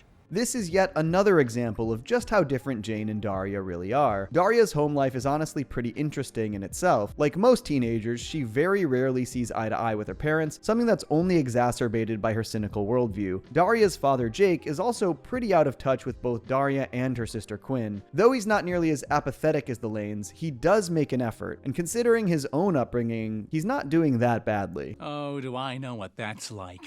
Waiting for your so-called loved ones to acknowledge your existence? But who I really want to talk about is Daria's mother, Helen, and not just because she and Jane actually share a voice actress. Helen is a textbook workaholic who never truly feels like she's off the clock. When she's not at the office, she's on the phone with the office. But when she does get the time, she tries to cram in as much family stuff as possible. And while this is more often than not motivated by her own guilt, she, much like her husband, is at least trying. And she proves that she's willing to drop everything when Daria really needs her. I told you not to interrupt me for anything. I have no time to waste. Daria? The thing that may best represent the dichotomy between the Morgendorfers and the Lanes is the food they eat. It's kind of an inside joke among Daria fans that the Morgendorfers seem to eat nothing but lasagna. And while this isn't entirely true, it does happen frequently enough that it feels intentional. But why am I talking about lasagna? Well, it's not just any lasagna, it's explicitly frozen lasagna. Jake, did you forget to buy lasagna? We are through paying through the nose for second-rate frozen food. Frozen dinners like this became really popular in the 90s due to the convenience factor. They were a lifesaving lifesaver for families with 2 working parents, or single parents for that matter, who didn't have the time or energy to cook something from scratch every night. They could just pop a pre-made lasagna in the oven and be good to go. This right here pretty much epitomizes Helen's parenting. Even if she's not able to give her family a lot of attention most of the time, she's always going to make sure there's a hot meal on the table at the end of the day, which is a lot more than can be said for Jane's parents. I hate it when there's a famine and nobody tells me. You know Mom, she doesn't like to clutter up the kitchen with food. Funny enough, Amanda actually does serve her family lasagna after begging Helen for advice in Les Miserables, and the mounting tension among the Lanes immediately boils over when they all sit down, as they are not used to the family dinners that are commonplace in the Morgendorffer household. Yeah, what do you know about marriage? Well, I can't say I've had as much experience as either of you in failing at it. But while Jane's home life can certainly tell us a lot about who she is, there's one more aspect of her character I would be remiss to not discuss in greater detail. I have to face my demons, Daria. Maybe I'm not really an artist. Jane's talent for art is evident from the get-go, but it doesn't really take center stage for the first time until the aforementioned Season 2 premiere, Arts and Crafts. In this episode, Daria and Jane collaborate on a poster design as part of a contest about depicting student life. Rather than spew empty platitudes, the girls take the opportunity to pointedly criticize the pressure young women often face to live up to unrealistic beauty standards. She knows she's a winner. She couldn't be thinner. Now she goes in the bathroom and vomits up dinner? The design draws the ire of the school's faculty, who don't seem to understand that Daria and Jane are trying to make a point about the realities of being a teenager, not make light of eating disorders. They modify the poster, completely undermining its original intent in the process, and enter it in the contest against the girls' wishes. Not ones to stand for their vision being corrupted, Daria and Jane deface the poster in protest. What the hell? Oh no! Also, remember how I said this episode technically marks Amanda's first appearance? Well, when the school tries to get Daria and Jane's parents involved, she can't even be bothered to answer the phone, leaving Helen to have to step up for both of them. Oh yeah, did I mention Helen's a lawyer? Ms. Lee, are you familiar with the phrase violation of civil liberties? And the phrase big fat lawsuit? But more to the point, this episode introduces what would become a semi-recurring theme, Jane grappling with her artistic integrity. We see this again in the Season 5 episode Artburn, when she lands a paid gig making copies of famous paintings. I want to talk about this episode because I feel like a lot of people who work in creative fields can really relate to it. While some are fortunate enough to do both, many often find themselves having to choose between making the things they want to make and making the things that actually make them money. I'm only painting them so I can support myself while doing my own stuff. On one hand, Jane is happy to finally be getting paid for her work. On the other, it's not really hers, and painting these duplicates starts taking up all of her time and energy. Portray the birth of a new gazebo. Trent, if I had a spare moment, I sure as hell wouldn't spend it painting. On top of that, it's here we see one of those rare cracks in Jane's confidence I mentioned, as she gets it in her head that her duplicates aren't even that good. Geez, Daria, even a cheeseball like Mr. Taylor can tell I'm a hack. Jane is being a bit hard on herself here, since it seems like the whole situation just put her in a creative rut. She eventually decides to walk away and hints that she's slowly getting that spark back as a result. You know, maybe I will do a painting of the gazebo. I can call it Descent into Madness. Mind you, this isn't the first time we've seen Jane doubt her identity as an artist. Earlier in the video, I mentioned how Jane is a lot more outgoing and well-adjusted than you'd probably expect. We see this in the Season 2 episode See Jane Run, when she becomes one of Lawndale High's biggest track stars. But I actually want to direct your attention towards the Season 4 episode, The F Word, in which Jane worries that she may be a little too well-adjusted. So, like, do I look conventional or whatever?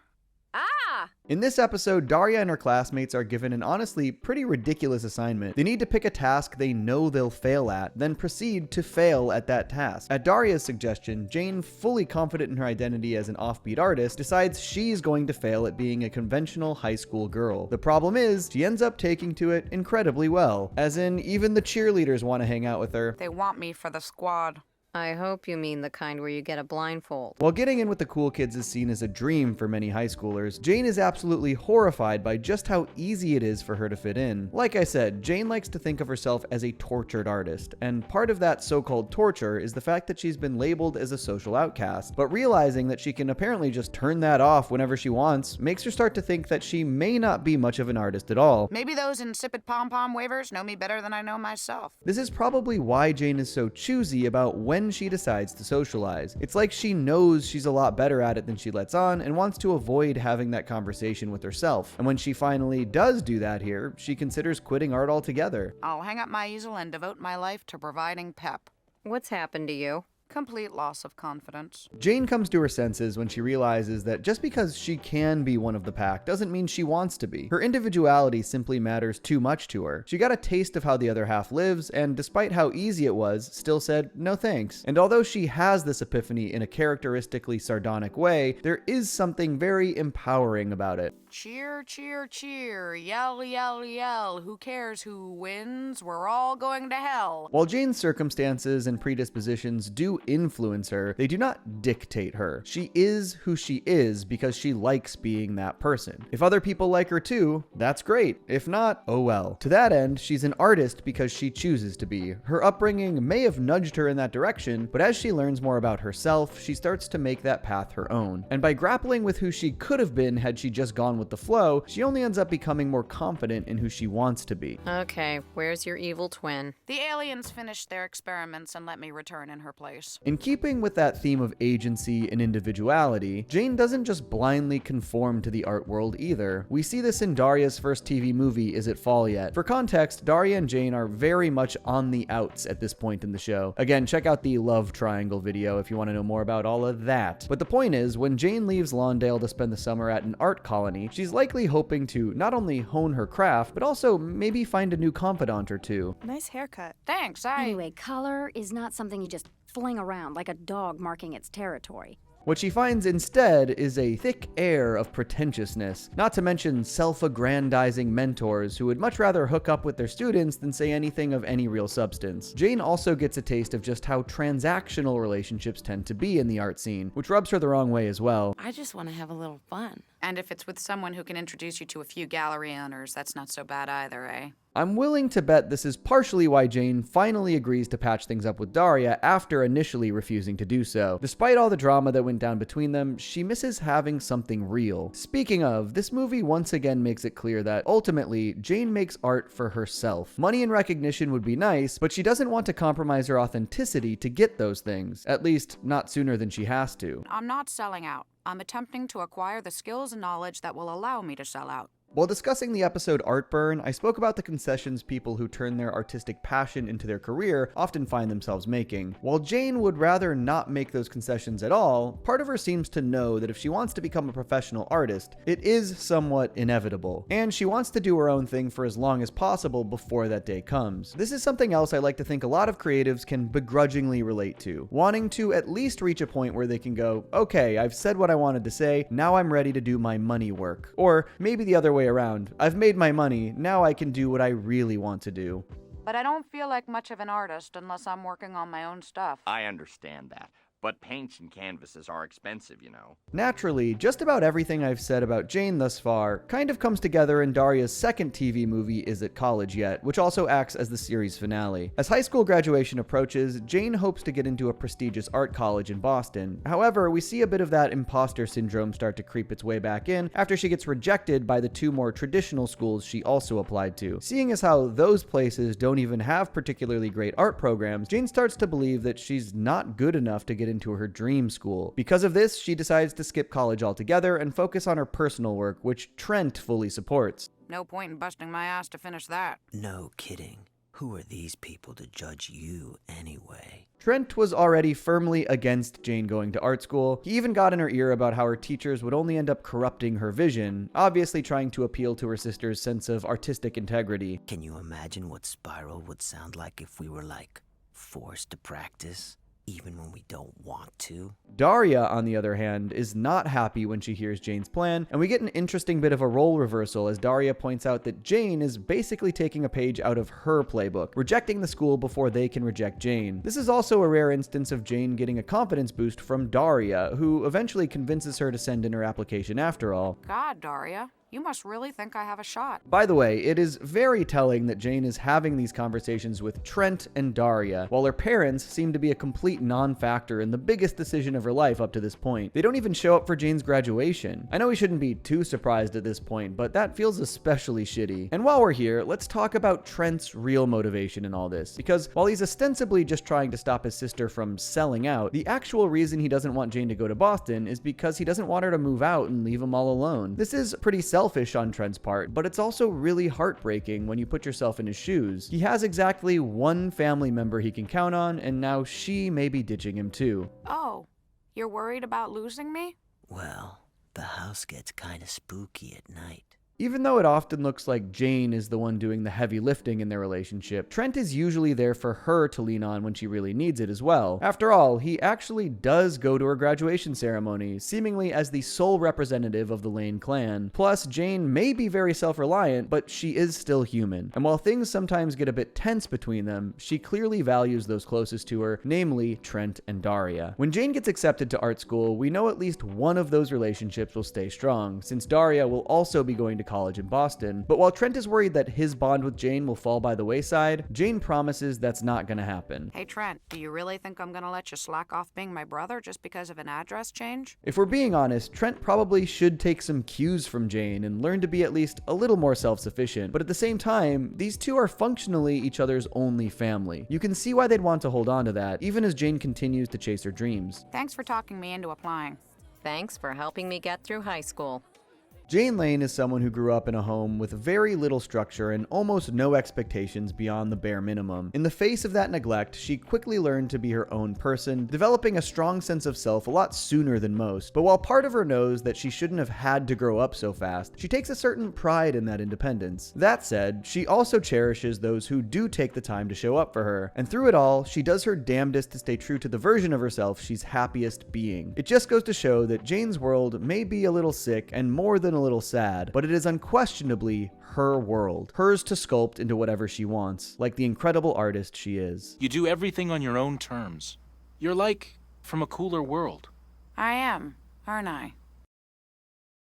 Animation is in a rough spot right now, with numerous projects either being cut short, sold off, or scrapped before release altogether. One such example is Jodie, a planned animated movie that would have served as a modern spin-off of the 1990s MTV series Daria, focusing on Jodie Landon several years after the events of the original show. Though Paramount expressed interest in finding a new home for the film after pulling the plug, it remains to be seen if it will ever actually see the light of day, which is a shame given just how beloved Jodie has become for the nuanced black representation she brought to Daria. And when you look at everything the character had to say, be it directly or through subtext, it's clear that Jodie Landon's story deserved to continue. Daria is the inside person. I'm the outside person. There's a lot you can say about Daria as a show. It's an incredibly well-written, incredibly authentic depiction and satirization of late 90s youth culture. On that note, it's also a show that often manages to feel timeless, despite very much being of its time. However, one thing you can't say about Daria is that its world is particularly diverse,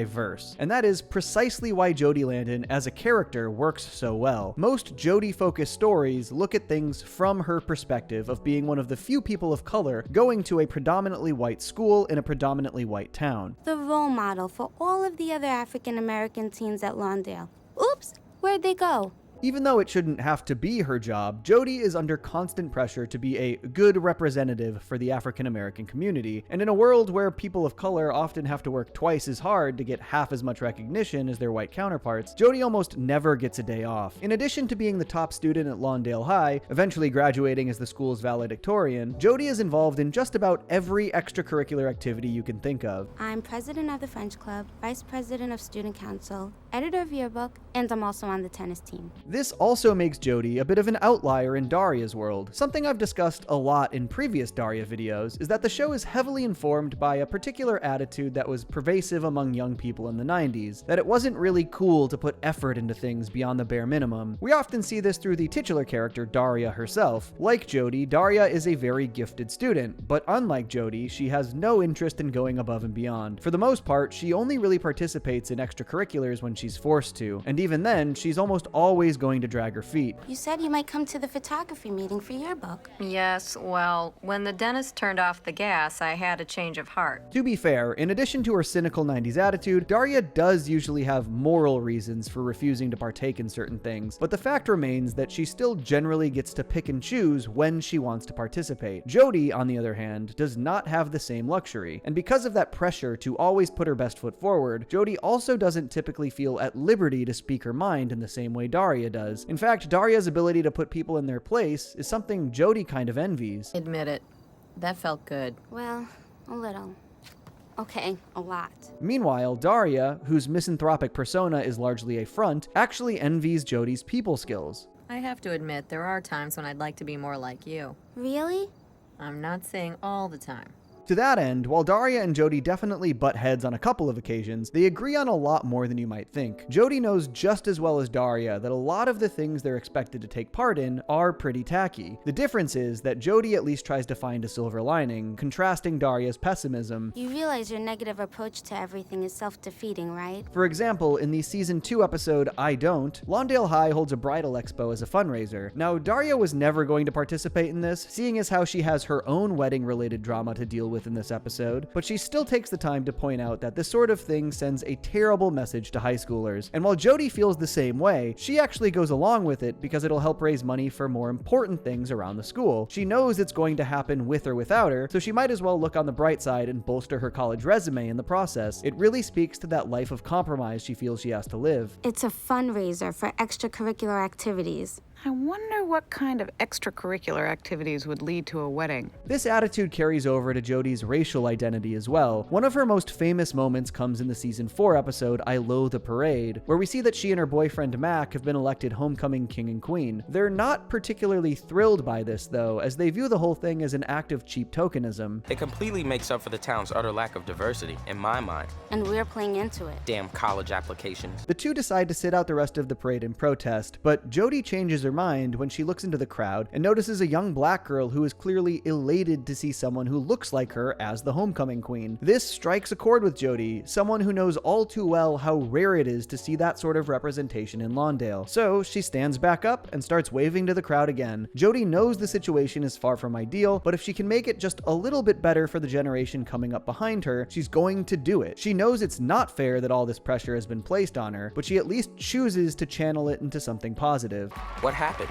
Oh, what the hell? We may be tokens, but we're damn good-looking ones. Can't argue with that. But while we're here, it's important to look at exactly where a lot of that pressure is really coming from. Because of where Jodie lives, that being a mostly white, fairly affluent suburb, she's obviously under a lot of societal pressure to conform to that model minority archetype. That said, a lot of the pressure Jodie feels to be the perfect college-ready student is actually coming from under her own roof. My parents make me spend my entire summer doing volunteer work that'll look good on my college application. A big part of the reason Jodie never gets a day off is because her parents would never allow it, especially not her father, Andrew. I'm actually going to talk a lot about Andrew here. If you've seen some of my previous Daria videos, you'll know that looking at these characters' parents and examining how they were raised can tell us a lot about them. I know, huge shocker. You must be Jodie's parents. Why do you say that?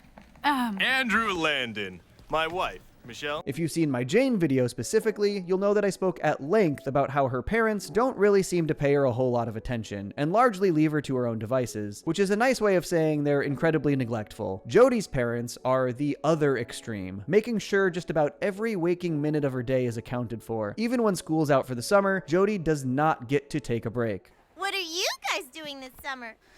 2 internships, volunteer community service, a part-time job, and in my spare time, golf lessons. The reason Andrew Landon in particular is so obsessed with his daughter being so unrealistically well-rounded has a lot to do with his own place in society. Andrew is what we call nouveau riche, which means he's someone who recently became wealthy and wants to make sure everyone knows it. He's sort of Jay Gatsby-esque in that way. He may not be throwing extravagant parties day in and day out, not that we see anyway, but he undeniably likes to make a show of his newfound status as a member of Lawndale's elite. Oh, you're parking your Jag out there. Little gift I bought myself after hitting the big figures. Andrew is also actually quite conservative-leaning. His big claim to fame, the thing that made him his money, is the fact that he's the creator of the folding coffee cup. And because he found success thanks to his own invention, he seems to have fully bought into the whole bootstrap mentality. It's also implied that he's not entirely ethical when it comes to keeping his fortune. Those damn welfare cheats. Thank God for creative accounting, or I'd be spending half my net supporting those couch potatoes. This is where the generational divide starts to peek through, as it's implied that Jodie and her dad do not see eye to eye politically. In this very same episode, Jodie is revealed to be critical of Ayn Rand, an influential right-wing author whose opinions on social assistance programs are not dissimilar to Andrew's. They made fun of me for quoting Ayn Rand. Actually, I think she's pretty disturbing. Granted, we shouldn't really diminish what Andrew has accomplished, given the adversity he himself almost certainly had to overcome because of his race. If he's roughly the same age as Daria's parents, he would have lived through most of, if not the entire civil rights movement. That struggle is not lost on him, even if his age and wealth have made him lose sight of certain things. Ring the big bell! Okay, so my dad thinks he's Martin Luther King Jr.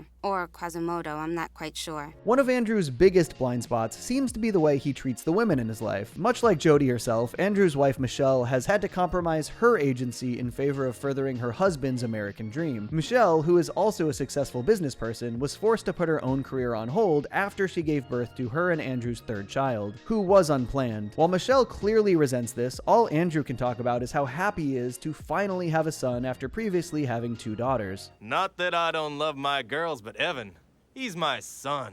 This is one of several reasons I think the Jodie movie could have been a worthwhile continuation of her story. The original series didn't dedicate that much time to her parents' marital strife, so seeing that in greater detail could have been really interesting, especially with the added context of all the kids being older. We also could have learned a little bit more about Jodie's relationship with her younger sister Rachel, who only shows up in the Daria tie-in books. Michelle, however, is often just as pushy when it comes to Jodie's future as Andrew is, and to fully understand their mentality, you have to look at not only their background, but also the context of when Daria came out. The late 90s were a time of relative prosperity in the United States. The middle class was mostly thriving, something we can see reflected in Daria's setting. Like I said, Lawndale seems pretty well-to-do.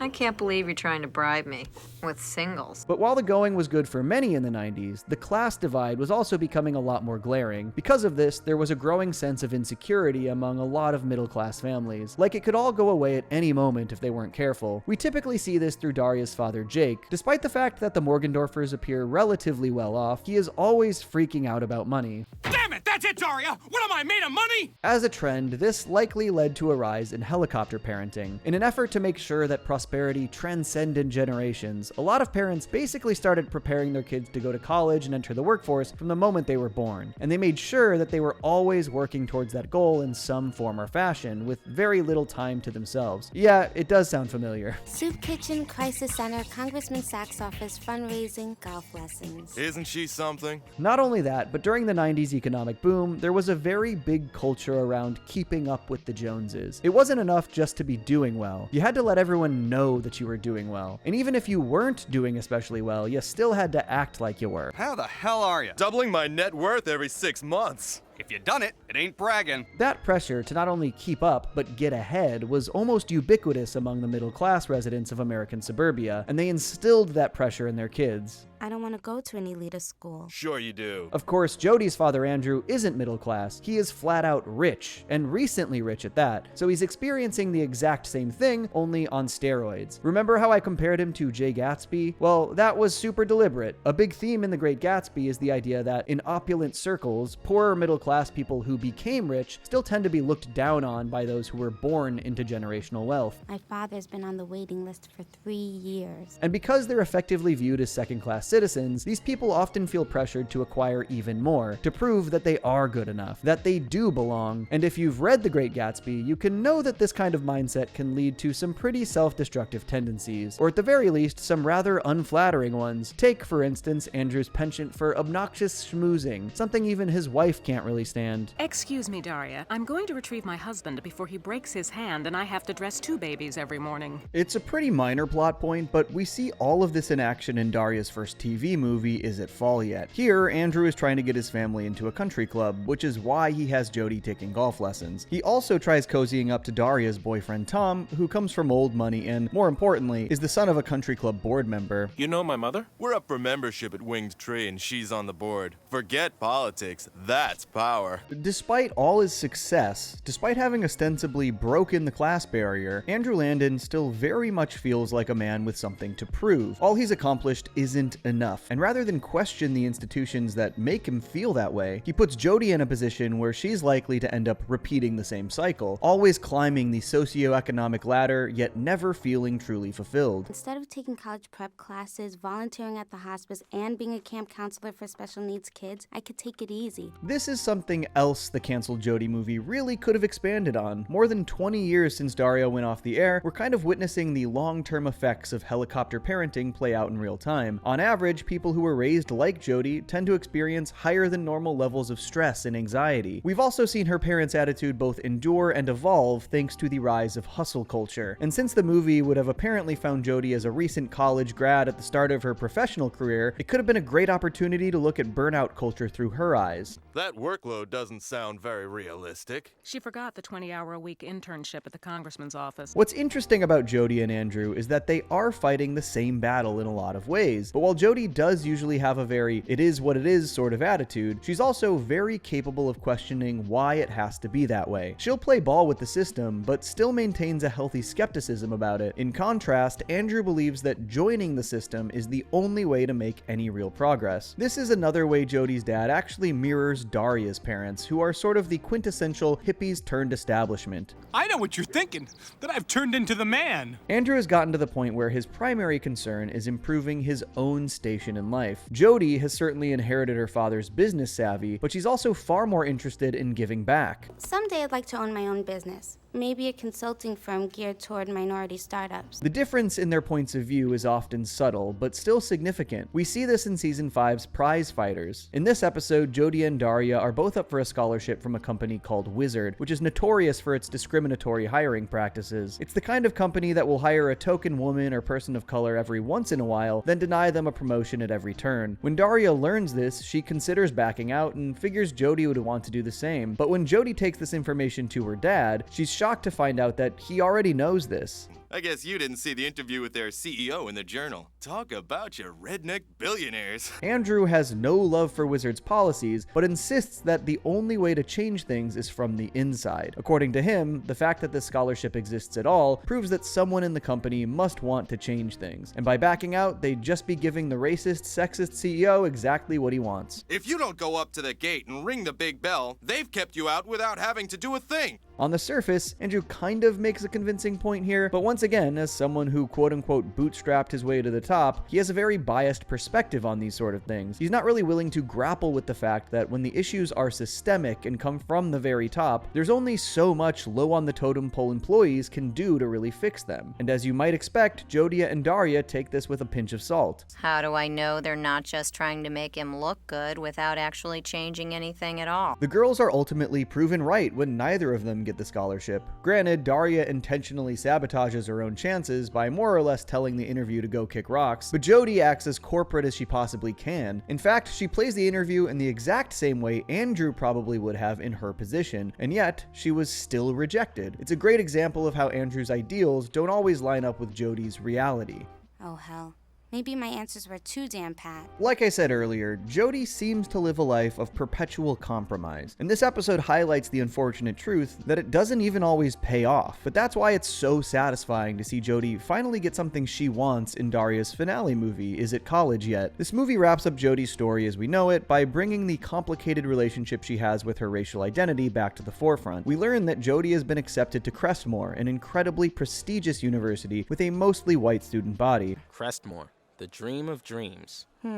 What's wrong? However, Jodie would much rather go to Turner, a historically black college that both her father and grandmother attended. Jodie knows that if she goes to Crestmore, it's just going to be high school all over again, only with even more pressure, constantly having to play the model minority role, constantly having to be the perfect student, all with no guarantee that she'll get the recognition she deserves for it. I'm tired of being in the extreme minority, and I don't want to go to a place where people might think I got in just because I'm African American. Jodie sees going to a mostly black school as a way to finally take some of that pressure off and just relax for a while. As you've probably already figured out though, that's not really gonna fly with her parents. You want to go to college to relax? That doesn't sound like my honor society daughter. Andrew and Michelle are dead set on Jodie going to Crestmore, but while Andrew can often come off as being really out of touch and motivated by his own self-interest, this is an instance where we can really sympathize with where he's coming from. You went to a black high school and then to Turner. Because I had to. Andrew went to school during segregation. Going to a school like Crestmore wasn't even an option for him. He wants his daughter to take advantage of the opportunities he never had at her age. Like I said, the struggle isn't lost on him. If I'd had a Crestmore degree in my pocket, Jodie, their graduates are literally running this country. What Andrew doesn't seem to realize is that by planning his daughter's entire life out for her, he's effectively stripping her of the very same freedom he so desperately wanted as a young man. It all goes back to those blind spots he's developed. Speaking of, Andrew and Michelle actually change their minds and agree to let Jodie go to Turner instead of Crestmore, after Mac pays a visit to Andrew's office to plead Jodie's case for her. I do think this kind of supports what I was saying earlier about Andrew maybe having some outdated views when it comes to women. The fact that he wouldn't listen to his own flesh and blood daughter, but was willing to hear her boyfriend out, it's enough to make you raise an eyebrow. We had a long talk about it, and she's really looking forward to going. With all due respect, sir, I don't believe that's true. At the same time, though, you definitely get the sense that it is extremely difficult for Jodie to really stand up to her parents. Mac probably knows this better than anyone. He could also tell that the whole thing was clearly making Jodie miserable, so it is a very sweet gesture on his part. And it results in a relatively happy ending for Jodie as the show comes to a close. Well, as a result of your butting in, I'm going to Turner. I'm going to Turner. But I think this leads to one more big reason the Jodie movie could have been really interesting, and that's that they could have dug into whether or not going to Turner ended up being all it was cracked up to be for Jodie. A very prominent theme in Daria is that of identity, more specifically, sort of begrudgingly accepting the identity you've been saddled with. Daria herself resents her identity as an intellectual outcast, but leans into it because she isn't sure who she is beyond that. Daria's sister Quinn knows she can be so much more than the shallow, fashion-obsessed popular girl she presents herself as, but is scared to step outside of that comfort zone. Among some of these characters, there's a very strong attitude of, I didn't ask for this identity, but damn it, it's mine. You've earned that resentment, it's your right. Jodie never asked to be one of the few people of color in Lawndale. She never asked for the responsibility of constantly having to be a good representative, but it is something she eventually accepted, even if she resented it. But at school, I'm the queen of the Negroes, the perfect African American teen.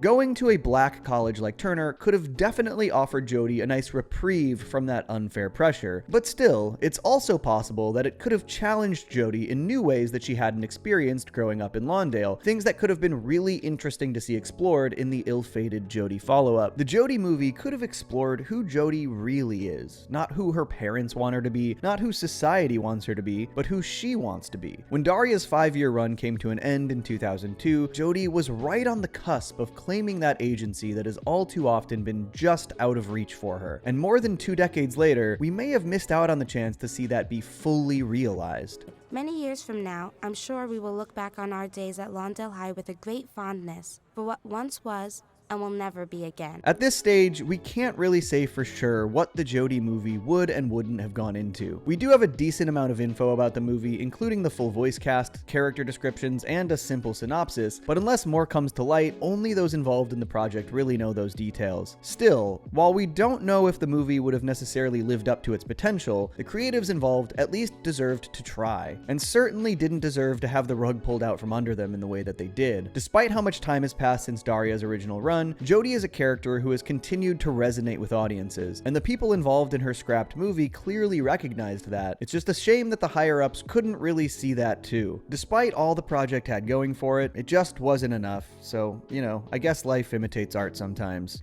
Well, you may be overstating things a little, but I get your point. As much as it may have deserved to, Jodie Landon's story may not get to continue. But hey, she's someone who always liked to look on the bright side of things, and what we're left with is a character who was nuanced, well-written, and above all, helped people feel seen. When MTV decided to give the Beavis and Butthead character Daria Morgendorffer her very own show in the mid-90s, the new creative team more or less had a blank slate to work with. Though Daria herself was a regular presence around Highland for much of Beavis and Butthead's original run, her home life was a complete mystery. It wasn't until Daria moved to Lawndale that we got to meet her younger sister Quinn, as well as her parents Jake and Helen. This alone helped Daria differentiate itself from its predecessor, seeing as how Beavis and Butthead's folks were functionally non-existent. It also came with the added perspective of those parenting the fabled MTV generation. And while it would have been easy to make Jake and Helen Morgendorffer the stereotypical out-of-touch parents, which the show does do sometimes, it actually gives them fairly nuanced personalities informed by not only their own place in the 90s zeitgeist, but also the culture and circumstances they grew up in. Never mind the fact that these two are just really funny as well. Remember what the doctor said last time you burst a blood vessel? Yeah, he said that'll be $200. Why couldn't he just love me for who I was? Let's start things off by talking about Daria's father, Jake, who is generally regarded as being one of the most entertaining characters in the show. And yeah, I have to agree, he's the kind of person you would be deeply concerned about if you knew him in real life, but as a fictional character, he rarely fails to get a laugh. Jake is often clueless, usually pretty eccentric, and above all, incredibly high-strung and very quick to anger. Damn it, Daria! Damn it! God damn it! But while these outbursts can be undeniably hilarious, Jake's short fuse comes from a really sad place, that being the way he was raised by his own father, Mad Dog Morgendorffer. That name alone kind of tells you everything you need to know, but humor me here. We don't really see too much of Jake's childhood firsthand, so we do have to take his word on a lot of things. And according to Jake, his father was a cruel, heartless man who regularly berated him, never showed him any love or affection, and often forced him to repress his own emotions. And if it rained, well, tough crap! No tent for Mad Dog and no tent for little Jakey either! So right away, it's pretty obvious why Jake has such a hair trigger as an adult. He's still venting a lot of those negative emotions he had to keep bottled up as a kid. He's not exactly doing the best job at working through a lot of those issues, but he's at least free to talk about how he feels now. Even that would have been off limits under Mad Dog's roof. Your father never used to carry on like this. Of course not. Expressing emotion requires a soul. One particularly formative experience in Jake's life came when his father shipped him off to military school and wouldn't even let him come home for the holidays. This distant relationship continued into Jake's early adulthood, as we later find out that Mad Dog didn't even go to his own son's wedding. I mean, not even Cotton Hill was that cold. I'd go with you, but the dog needs his nails clipped. Happy wedding, son! The King of the Hill comparison may seem random, but I think it's actually very apt, considering that these two shows not only premiered the same year, but are very much part of the same family tree as well. After all, King of the Hill co-creator Mike Judge also created Beavis and Butthead, so while Judge had no real involvement in Daria's spin-off series, there is a shared DNA here. These shows are like cousins in a way, and it's interesting how both of them ended up tackling this sort of dynamic through their main paternal figure. No matter what I did, he'd always done it better! Like Jake Morgendorffer, all Hank Hill ever wanted was his father's approval, something I've discussed a lot in the past. The difference is that Cotton was actually around for most of King of the Hill's run, so even though he never truly succeeds, Hank does still try to make that happen. And despite how much he resents Cotton, he's often hesitant to speak ill of him. In Jake's case though, Mad Dog is already long dead by the time Daria begins. For him, that closure was never even a possibility. As a result, he doesn't really have that same internal conflict. All that's left is anger and sadness. Merry Christmas, Dad! In hell! But the thing that makes me really like Jake is that while he certainly has a lot of unresolved issues, he also seems to be pretty good about breaking the cycle. Jake does have many of his trademark outbursts around his daughters, but you almost never get the sense he's taking anything out on them. That's an important distinction, and it seems very deliberate on his part. Why did he think I was still waiting to bed at 15?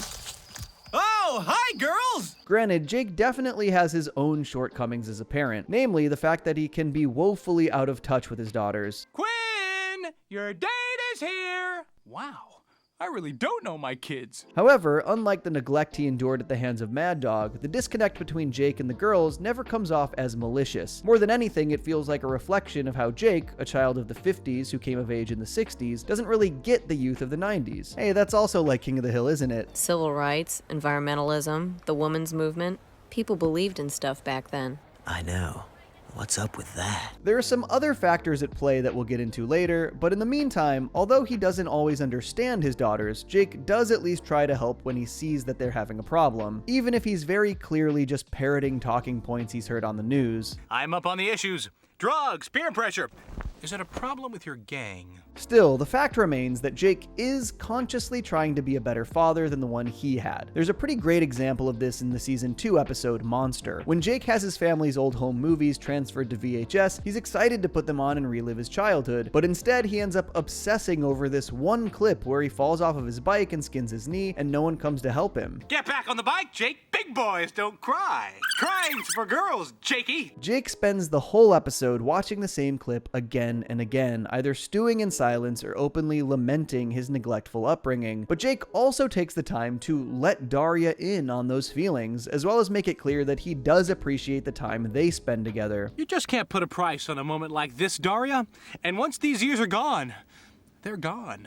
For her part, Daria knows as well as anyone that Jake is far from perfect, but she does at least seem to recognize and appreciate the effort he's putting in. It's awkward and clumsy, but she can see that he's trying. You call this parent-child bonding? Works for me. Let's watch again. We get arguably the most thorough character study of Daria's father in the season 3 episode Jake of Hearts. Things open on a pretty dire note with Jake suffering a heart attack, and though he survives, this brush with the Reaper understandably puts him in a bit of an existential funk. The bats of death! They've come for me! This episode honestly feels like the perfect representation of Jake in that it perfectly blends the heartbreaking with the hilarious. On one hand, some of Jake's more melodramatic moments here are intentionally over the top and played for laughs. Daria, my eldest, my heir. Well, if I manage to bump off Mom and make it look like an accident. On the other hand, it's all fueled by something distinctly human. Jake's desire to be a good father, not just to spite his own father, but to spite his own father. My father always had to point out how I was screwing up, and that screwed me up. I just want to make sure I never make you girls feel that way. Speaking of Jake's parents, this episode marks the first and only appearance of his mother, Ruth, who comes to stay with the Morgendorfers during his recovery. The two end up getting into it over the way Jake was raised, and though Ruth defends her late husband at first, she eventually admits that she also largely lived under Mad Dog's thumb back when he was still alive. If I could do it all over, I'd stand up for you against your father. As a matter of fact, I'd do a lot of things differently. And just to bring this theme of generational trauma full circle, it fittingly ends up being Daria who gets Jake back on his feet by pointing out a key detail about her grandfather. I'm sure you're doing better than your father did. For starters, wasn't he dead at your age?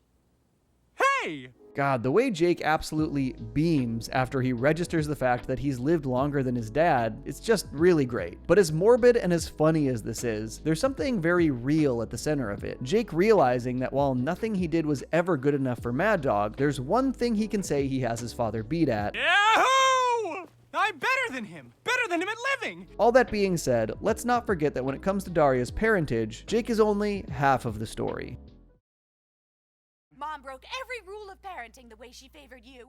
If you were to look up the word workaholic in the dictionary, you would not find a picture of Helen Morgendorfer, but only because she had to miss the photo shoot after being called into the office. My 7 o'clock's back on, and I'm late! Damn, I'll have to make my own breakfast. Helen's job as a corporate lawyer tends to occupy most of her time and energy, meaning that she rarely, if ever, stops to smell the roses. She is just go, go, go, and much like with Jake, these tendencies can be traced back to Helen's upbringing. Oh, I thought I'd drive a few hours, drop by and see if you guys were having the same fight you've been having for 40 years. Helen kind of has a textbook case of middle child syndrome. Again, we don't really get any flashbacks to Helen's youth pre-college, but most of what she says about her childhood is corroborated. And according to the former Miss Barksdale, her mother has always shown preferential treatment to her older sister Rita. As Helen recalls, Rita received the most love and attention from their mom by default growing up, while she had to work for it. Helen threw herself into her studies, as she saw getting perfect grades as a way of making her mom pay attention to her, to almost no avail. Again, kind of interesting that King of the Hill ended up going a similar route with Peggy, but more to the point, this bred a lot of bitterness between Helen and Rita, as from Rita's perspective, Helen was intentionally trying to show her up with all her overachieving. You with your grades and your extra credit and your awards, you didn't make us look lazy enough. You wanted encouragement to do more?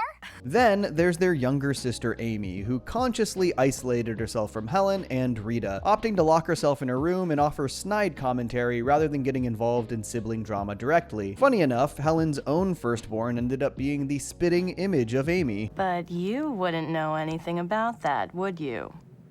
Nah. Basically, Helen resents Rita for being their mother's favorite, Rita resents Helen for making her look bad, they both resent Amy for shutting them out, and Amy resents them for making her childhood home so toxic. You didn't notice my sisters are so busy competing with each other that I don't even register on their radar? The Barksdale sisters do mend fences near the end of Daria's run, which is nice to see, but it was a long road getting there, as their tense relationship endured well into their adult years. A big reason for this is the fact that they all doubled down on the traits that caused that tension in the first place. He's certainly old enough to be earning his own money. Tell me about it. What's that supposed to mean? Despite pushing 50, Rita has apparently never had a real job, instead being supported by her mother, as well as a string of husbands and boyfriends. This naturally irks the very career-driven Helen, who is her family's main breadwinner and has historically received very little from her mother in the way of financial assistance. We had to pay for our own wedding. And that's supposed to be my fault? Well, if you hadn't gone over budget on your wedding 6 months before... Helen also harbors a lot of resentment towards her mother for extending her favoritism to Rita's daughter Erin, while neglecting Daria and Quinn. That's Mom, always thinking of her grandchildren, one of them anyway. All that in mind, it's not difficult to see why Amy tends to keep her distance, even as an adult. But what's ironic is that for as much as she hated having to fight for her mother's attention growing up, Helen's demanding profession has made it hard for her to be consistently present in her own daughter's lives. That Mr. O'Neill is on the line about the parent-teacher meeting? Tell him I have to do my pro bono work with the free clinic. We haven't used that one in a while. Helen's compulsion to be an overachiever stuck with her long after school was over. It just took on a new form. As a woman in a male-dominated field, she still feels the need to outperform everyone around her if she wants the higher-ups to pay attention. She is bound and determined to make partner, even if it comes at the expense of a healthy work-life balance. Not helping matters is the fact that her place of work actively encourages this sort of thing. They even go as far as to mock those who do prioritize family over work, even if just for a little bit. I heard their lead attorney took paternity leave last year. Ha! Again, like her husband, Helen does try to be a good parent. It's just that her efforts are more often than not motivated by her own guilt for being so caught up with work all the time. So it can feel like she's overcompensating. But it's not just that Helen feels guilty, it's that she only trusts herself to keep her house in order. Helen is incredibly driven and dedicated, and that lifelong theme of always having to fight for her spot has made her self-reliant to a fault. She'd much rather stretch herself thin than delegate too many of her responsibilities, be it as a lawyer or as a parent. A strong parenting team is like a singing group. The lead singer carries the tune and the backup singers support her.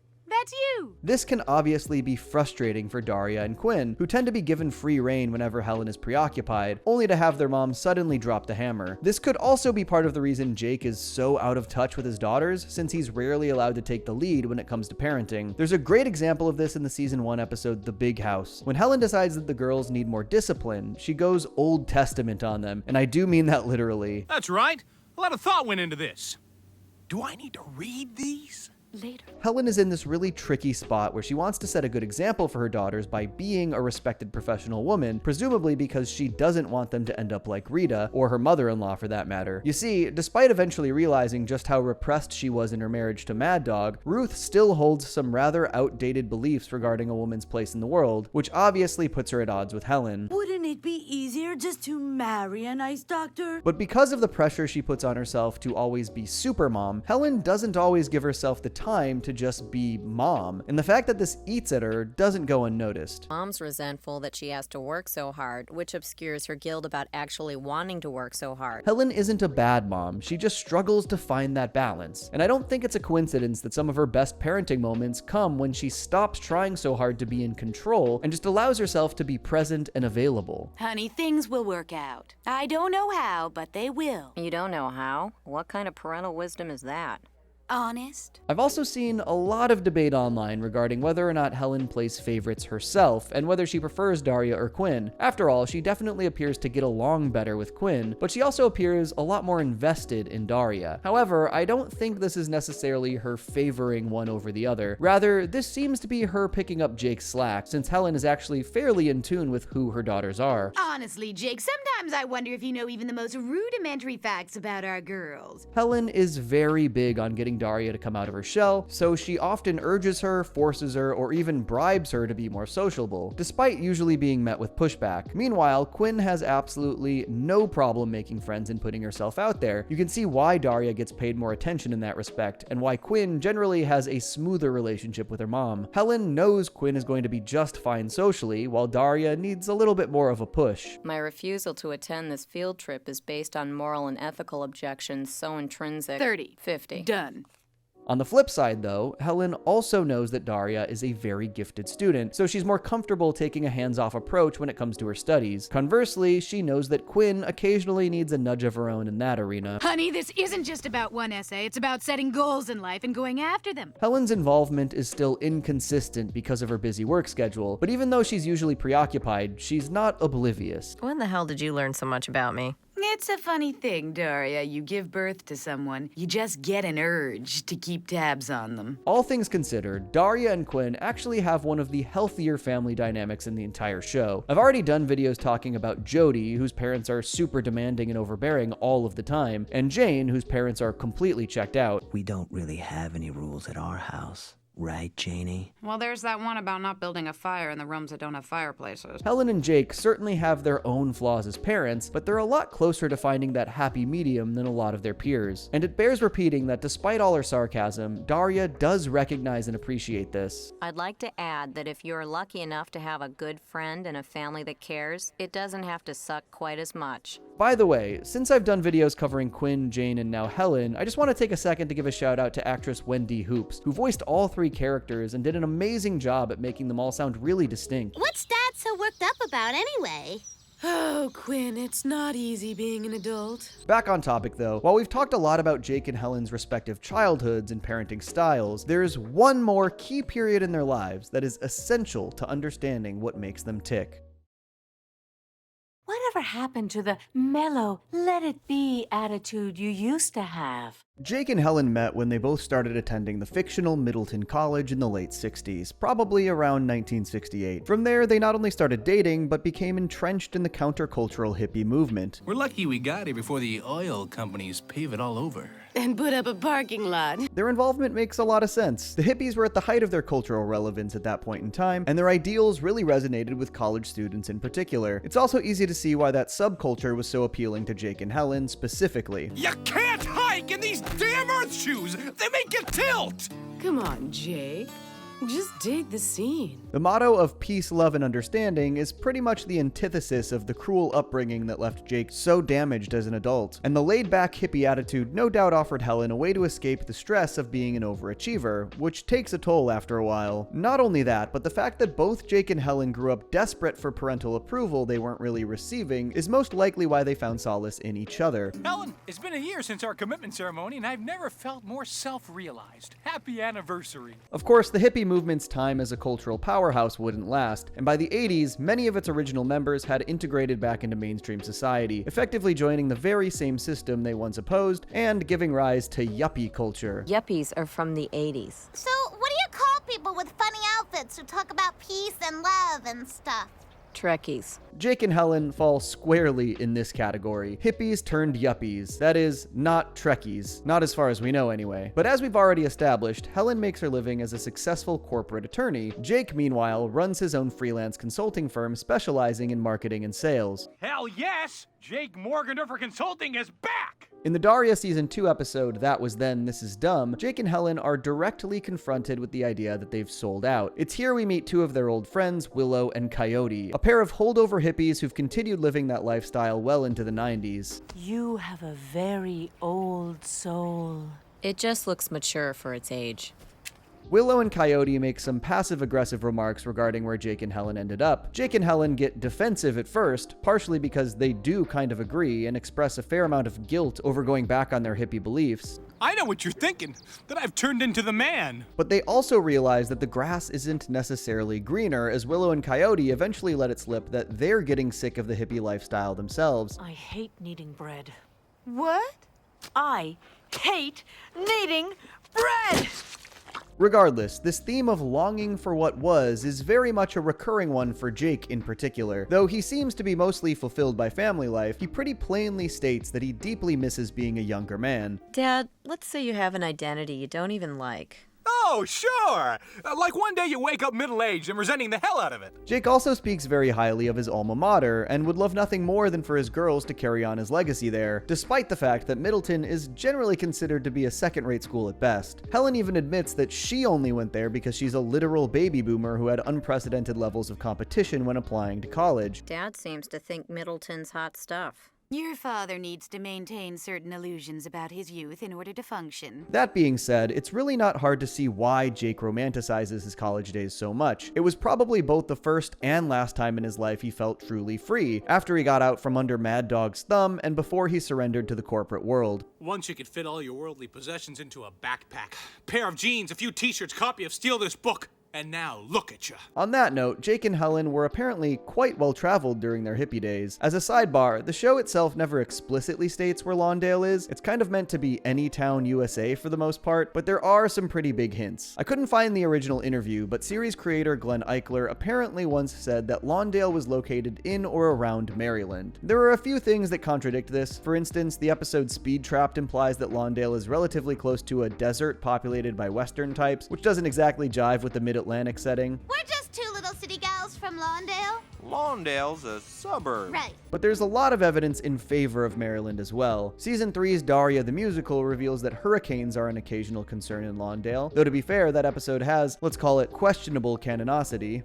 The big wet rainstorm's over, the airbag saved our life. The big wet rainstorm's over, explain this to the wife. The most compelling evidence is fittingly college-related. We know from Daria's finale movie that Lawndale is close enough to Boston that a road trip to visit schools there is entirely feasible. Boston is about 6.5 hours from Maryland's capital city of Annapolis, which sounds about right for the drive they went on. Then there's Jake and Helen's old school, which is implied to be very close to Lawndale, maybe just outside the town itself. This is of note because Middleton is confirmed to be a colonial college that was founded in 1776, meaning it's definitely on or near the East Coast. Back then, the all-male student body attended chapel twice a day and endured whippings as punishment for impure thoughts. In fact, this could be why Jake and Helen chose to move to Lawndale following their time in Highland. They would have already been familiar with the region. Why they decided to settle down in Highland in the first place is anyone's guess. You don't want it to be Highland all over again. Not much chance of that happening. Unless there's uranium in the drinking water here, too. One of the flashback scenes from That Was Then, This Is Dumb lends even more credence to this idea. A young Jake and Helen are seen protesting in Washington, D.C., which is located between Maryland and Virginia. More specifically, they and their friends are trying to channel their positive energy to make the Pentagon rise up off the ground. And you're not gonna believe this, but it does not work at all. Rise, damn it! Ouch! Stupid five-sided building. That very same episode also reveals that Jake and Helen once spent a night in jail in Boulder, Colorado in August of 1969 after Helen punched out a cop. And if you're wondering what they were doing there, Boulder was sort of a mecca for hippies back then. No, they never formally charged them. We know from Season 1's Road Warrior that Jake attended the infamous Altamont Music Festival, which took place outside of San Francisco in December of 1969. Fittingly enough, I suppose, that event has sort of become synonymous with the downfall of the hippie movement. Terrible tragedy. But I demanded my money back and I got it. But yeah, Jake and Helen basically would have traveled coast to coast that year, which is no small feat. In fact, the only thing more impressive is the fact that Jake somehow managed to get a refund from a concert that didn't charge admission. Wasn't Altamont free? That's the same line they tried to use on me. I think Jake's decision to go the freelance business owner route also says a lot. He may not be able to travel the country on a whim anymore, but he at least has the luxury of being his own boss. Although I use the word luxury a bit loosely there. Your father had a little business setback, dear. he lost a client. The freelancing game can be pretty rough, and it's implied that Jake sometimes struggles to lock down clients and keep a steady income. But while that can obviously be extremely stressful in its own right, it seems that Jake still vastly prefers it to the alternative. The alternative being something more akin to Helen's lawyer job, which is far more stable and lucrative, but offers a lot less freedom. Damn it, Helen! I'm a man with my own business! I'll never work for somebody else again! Never! Do you hear me? We actually learn at the end of the series that Jake did work a more traditional office job when Daria and Quinn were much younger. The experience drove him completely mad, largely because of his boss, who I don't think it's a stretch to call a stand-in for his late father. Your father was in a job he hated with a really sadistic boss. Lousy mini Mussolini! Jake! This is probably why Jake never really seems resentful that his wife is the main breadwinner, or at least he doesn't resent the fact in and of itself. More on that later. But still, if anything, he likes it better this way overall, and given that Helen is about as type A as they come, we can assume she does too. I hope you don't think I let you down with that job and all. Jake, I'm glad you're back to normal hours. I missed you. Speaking of Helen, while she also occasionally waxes nostalgic about her hippie days, she contrasts her husband in that she mostly seems to have left them behind. And this makes a lot of sense for her character. I wish you'd stayed with us. No, Willow. It was time for us to move on. Like I mentioned earlier, Helen most likely saw the hippie lifestyle as a potential break from her busy life as an overachieving college student. But in another flashback, we see that while she and Jake were living in a group house, Helen and the other women were expected to do most of the work while the men just sat around. I want some help, and I want it now! Wow, sounds like the girls are getting liberated. I could easily see this as being at least part of the reason she ended up growing disillusioned with the movement as a whole. She might have come to see it as just being the same old story with a different coat of paint. And at some point, she probably decided that if she was going to be working herself to the bone anyway, she might as well be making good money for it. Plus, it seems pretty obvious that she and Jake were never going to be in it for the long haul like Willow and Coyote. We don't need manufactured foods! We don't need chemically softened toilet paper! We don't? But they weren't mere tourists either. Jake and Helen had their convictions. And this ties into another interesting aspect of Helen and Daria's dynamic specifically. What happened to my beliefs? What happened to being part of the solution, not part of the problem? As I said before, Helen often pushes Daria to be more outgoing and isn't shy about criticizing her eldest daughter's antisocial tendencies. And while her heart's in the right place, it's easy to read this as Helen viewing mainstream conformity as not only inevitable, but essential. That said, we also see that Helen really respects Daria for having such strong convictions herself. And I think part of the reason for that is Helen's shame over turning her back on a lot of her own youthful ideals. You have strong beliefs and you want to live by them. That's not a fault or a character flaw. It's admirable. And while Daria does appreciate Helen, it's possible that the notion her mom sold out is partially what fuels her own cynicism. There's a really complex push and pull going on here, and it's far from the only one in the Morgendorffer household. So, what do you think of the Morgendorffers? What a couple of head cases. Now that we've talked about Jake and Helen's past and their respective parenting styles, I want to get into what they're like as a married couple, and how that plays into the larger family dynamic. Remember how I said Jake's personality tends to be really exaggerated for comedic effect, but is still very human at its core? Well, the same can be said for Jake and Helen's relationship. It's oxidizing. Certain interactions between them are clearly elevated to the nth degree for the purpose of getting a laugh. The show is comedy first, after all, but when you strip away the silliness and the slapstick, you get what is honestly a pretty realistic depiction of a couple who have been together for a long time. At about 30 years in, Jake and Helen still deeply love and care for each other, but all that time has allowed for things to get a bit stale, as well as for certain resentments to surface. What if what was once a hot relationship is now sort of a drag? I mean, when you've been with someone for that long, it's safe to say that you know them pretty well. So it's not unheard of for you to just run out of things to talk about. And we see at multiple points that they struggle to connect in the same ways that they used to. We're supposed to be bonding. Oh, right. Jake! Sorry. Be that as it may, by no means have they given up on their marriage. For starters, they seem to have a pretty active bedroom life, which, you know, good for them. Oh, and I suppose you have something better in mind. But more than that, they show that they are willing to take the necessary steps to keep the spark alive, even if their own bad habits and quirks sometimes get in the way of that. For instance, there's the time Helen started seeing an intimacy counselor without Jake because it was easier for her to work the appointments into her schedule that way, which is just peak Helen. This is the perfect opportunity for us to spend that quality couples time recommended by our intimacy counselor. Great idea!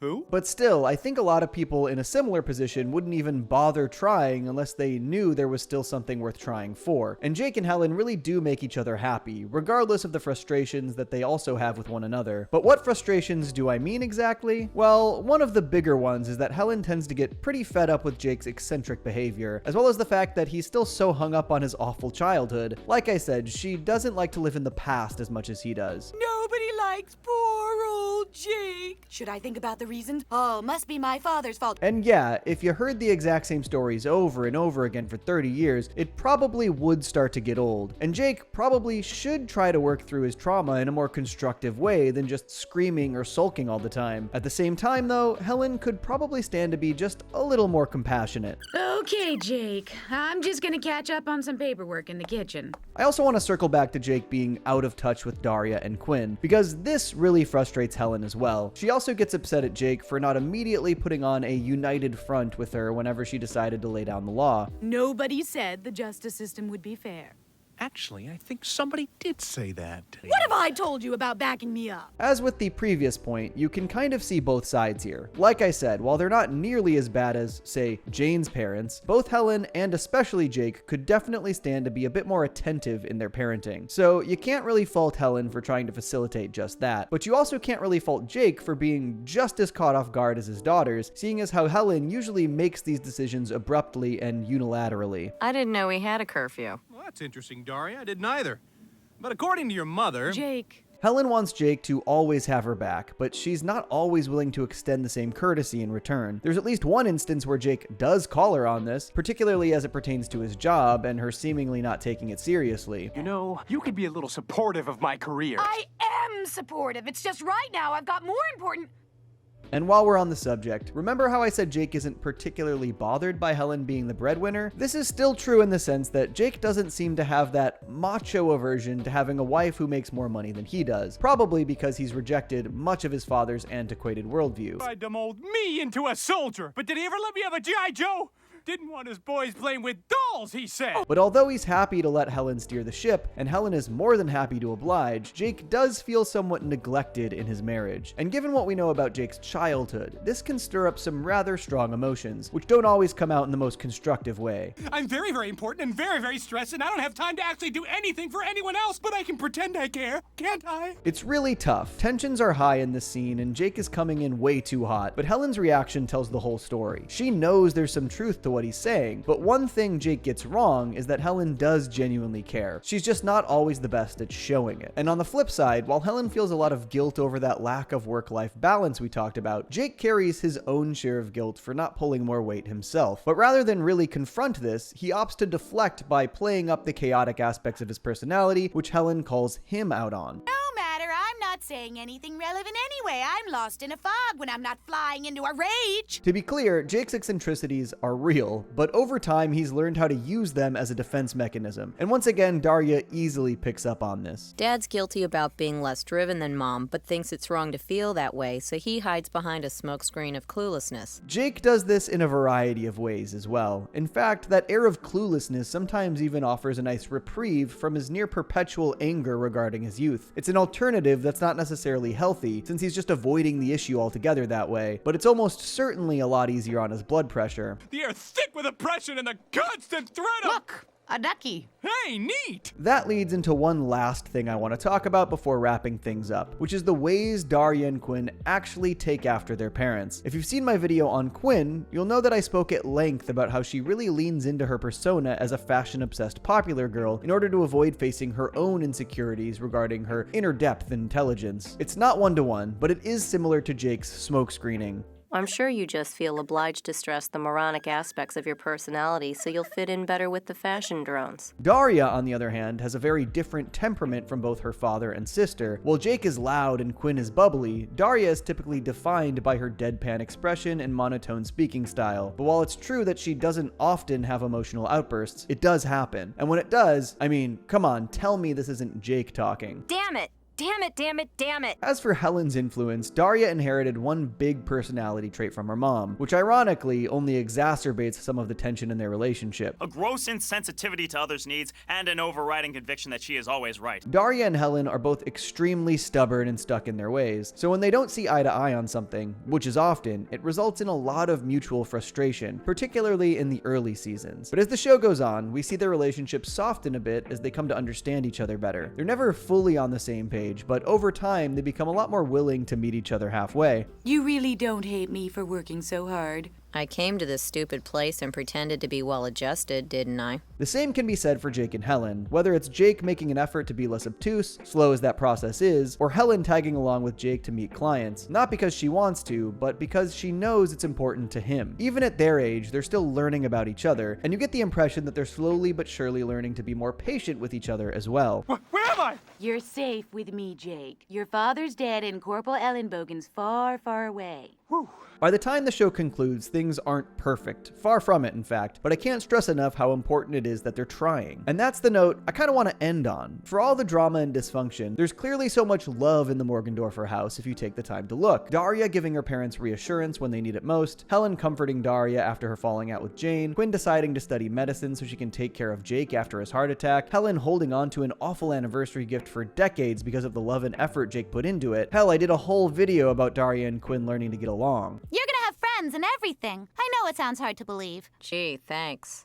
But, thanks. All these moments feel so perfect for Daria, a show that often revels in its main character's sarcasm and cynicism, but is ultimately about her learning to let those walls down and open herself up to the human experience, if only for a little bit at a time. It occurs to me that maybe I wasn't the easiest child in the world to raise. Perhaps I'm quite lucky to have you for parents. To that end, Jake and Helen's humanity is one of the things that really makes you appreciate Daria's writing. For a show obviously meant to appeal to the angsty teens tuning into MTV back in the day, it would have been so easy to make these two one-dimensional, out-of-touch jerks who had no interest in their kids and unambiguously hated each other. And a lesser show might have done just that. What we have instead is a very humorous yet very authentic portrait of two deeply flawed but caring people who were raised in difficult households, had a whirlwind romance against the backdrop of the hippie movement, got married, settled into suburban life, and are now trying to figure out the whole parenting thing for themselves. They're not always the best at it, but they are very conscious about not making the same mistakes as their parents. We weren't happy to be called into school because we knew it meant you weren't happy. But we were never unhappy with you. Could you argue that Jake and Helen are sellouts? I mean, sure, but it all goes back to that authenticity. And this not only feels like a very true-to-life depiction of the hippie aftermath, but of how people's priorities really tend to just change as they get older, especially when kids come into the picture. Other things change with time as well. Relationships that once came easy now require more effort, and you may find yourself in disagreements when neither person is necessarily 100% right or 100% wrong. Insecurities you hoped would fade away now just take on new forms. You find yourself having to adapt to a world that's almost unrecognizable from the one you grew up in. And sometimes, the best you can hope for is someone who will stick by you through it all. You're the same kind, decent, intelligent man I fell in love with all those years ago. Really?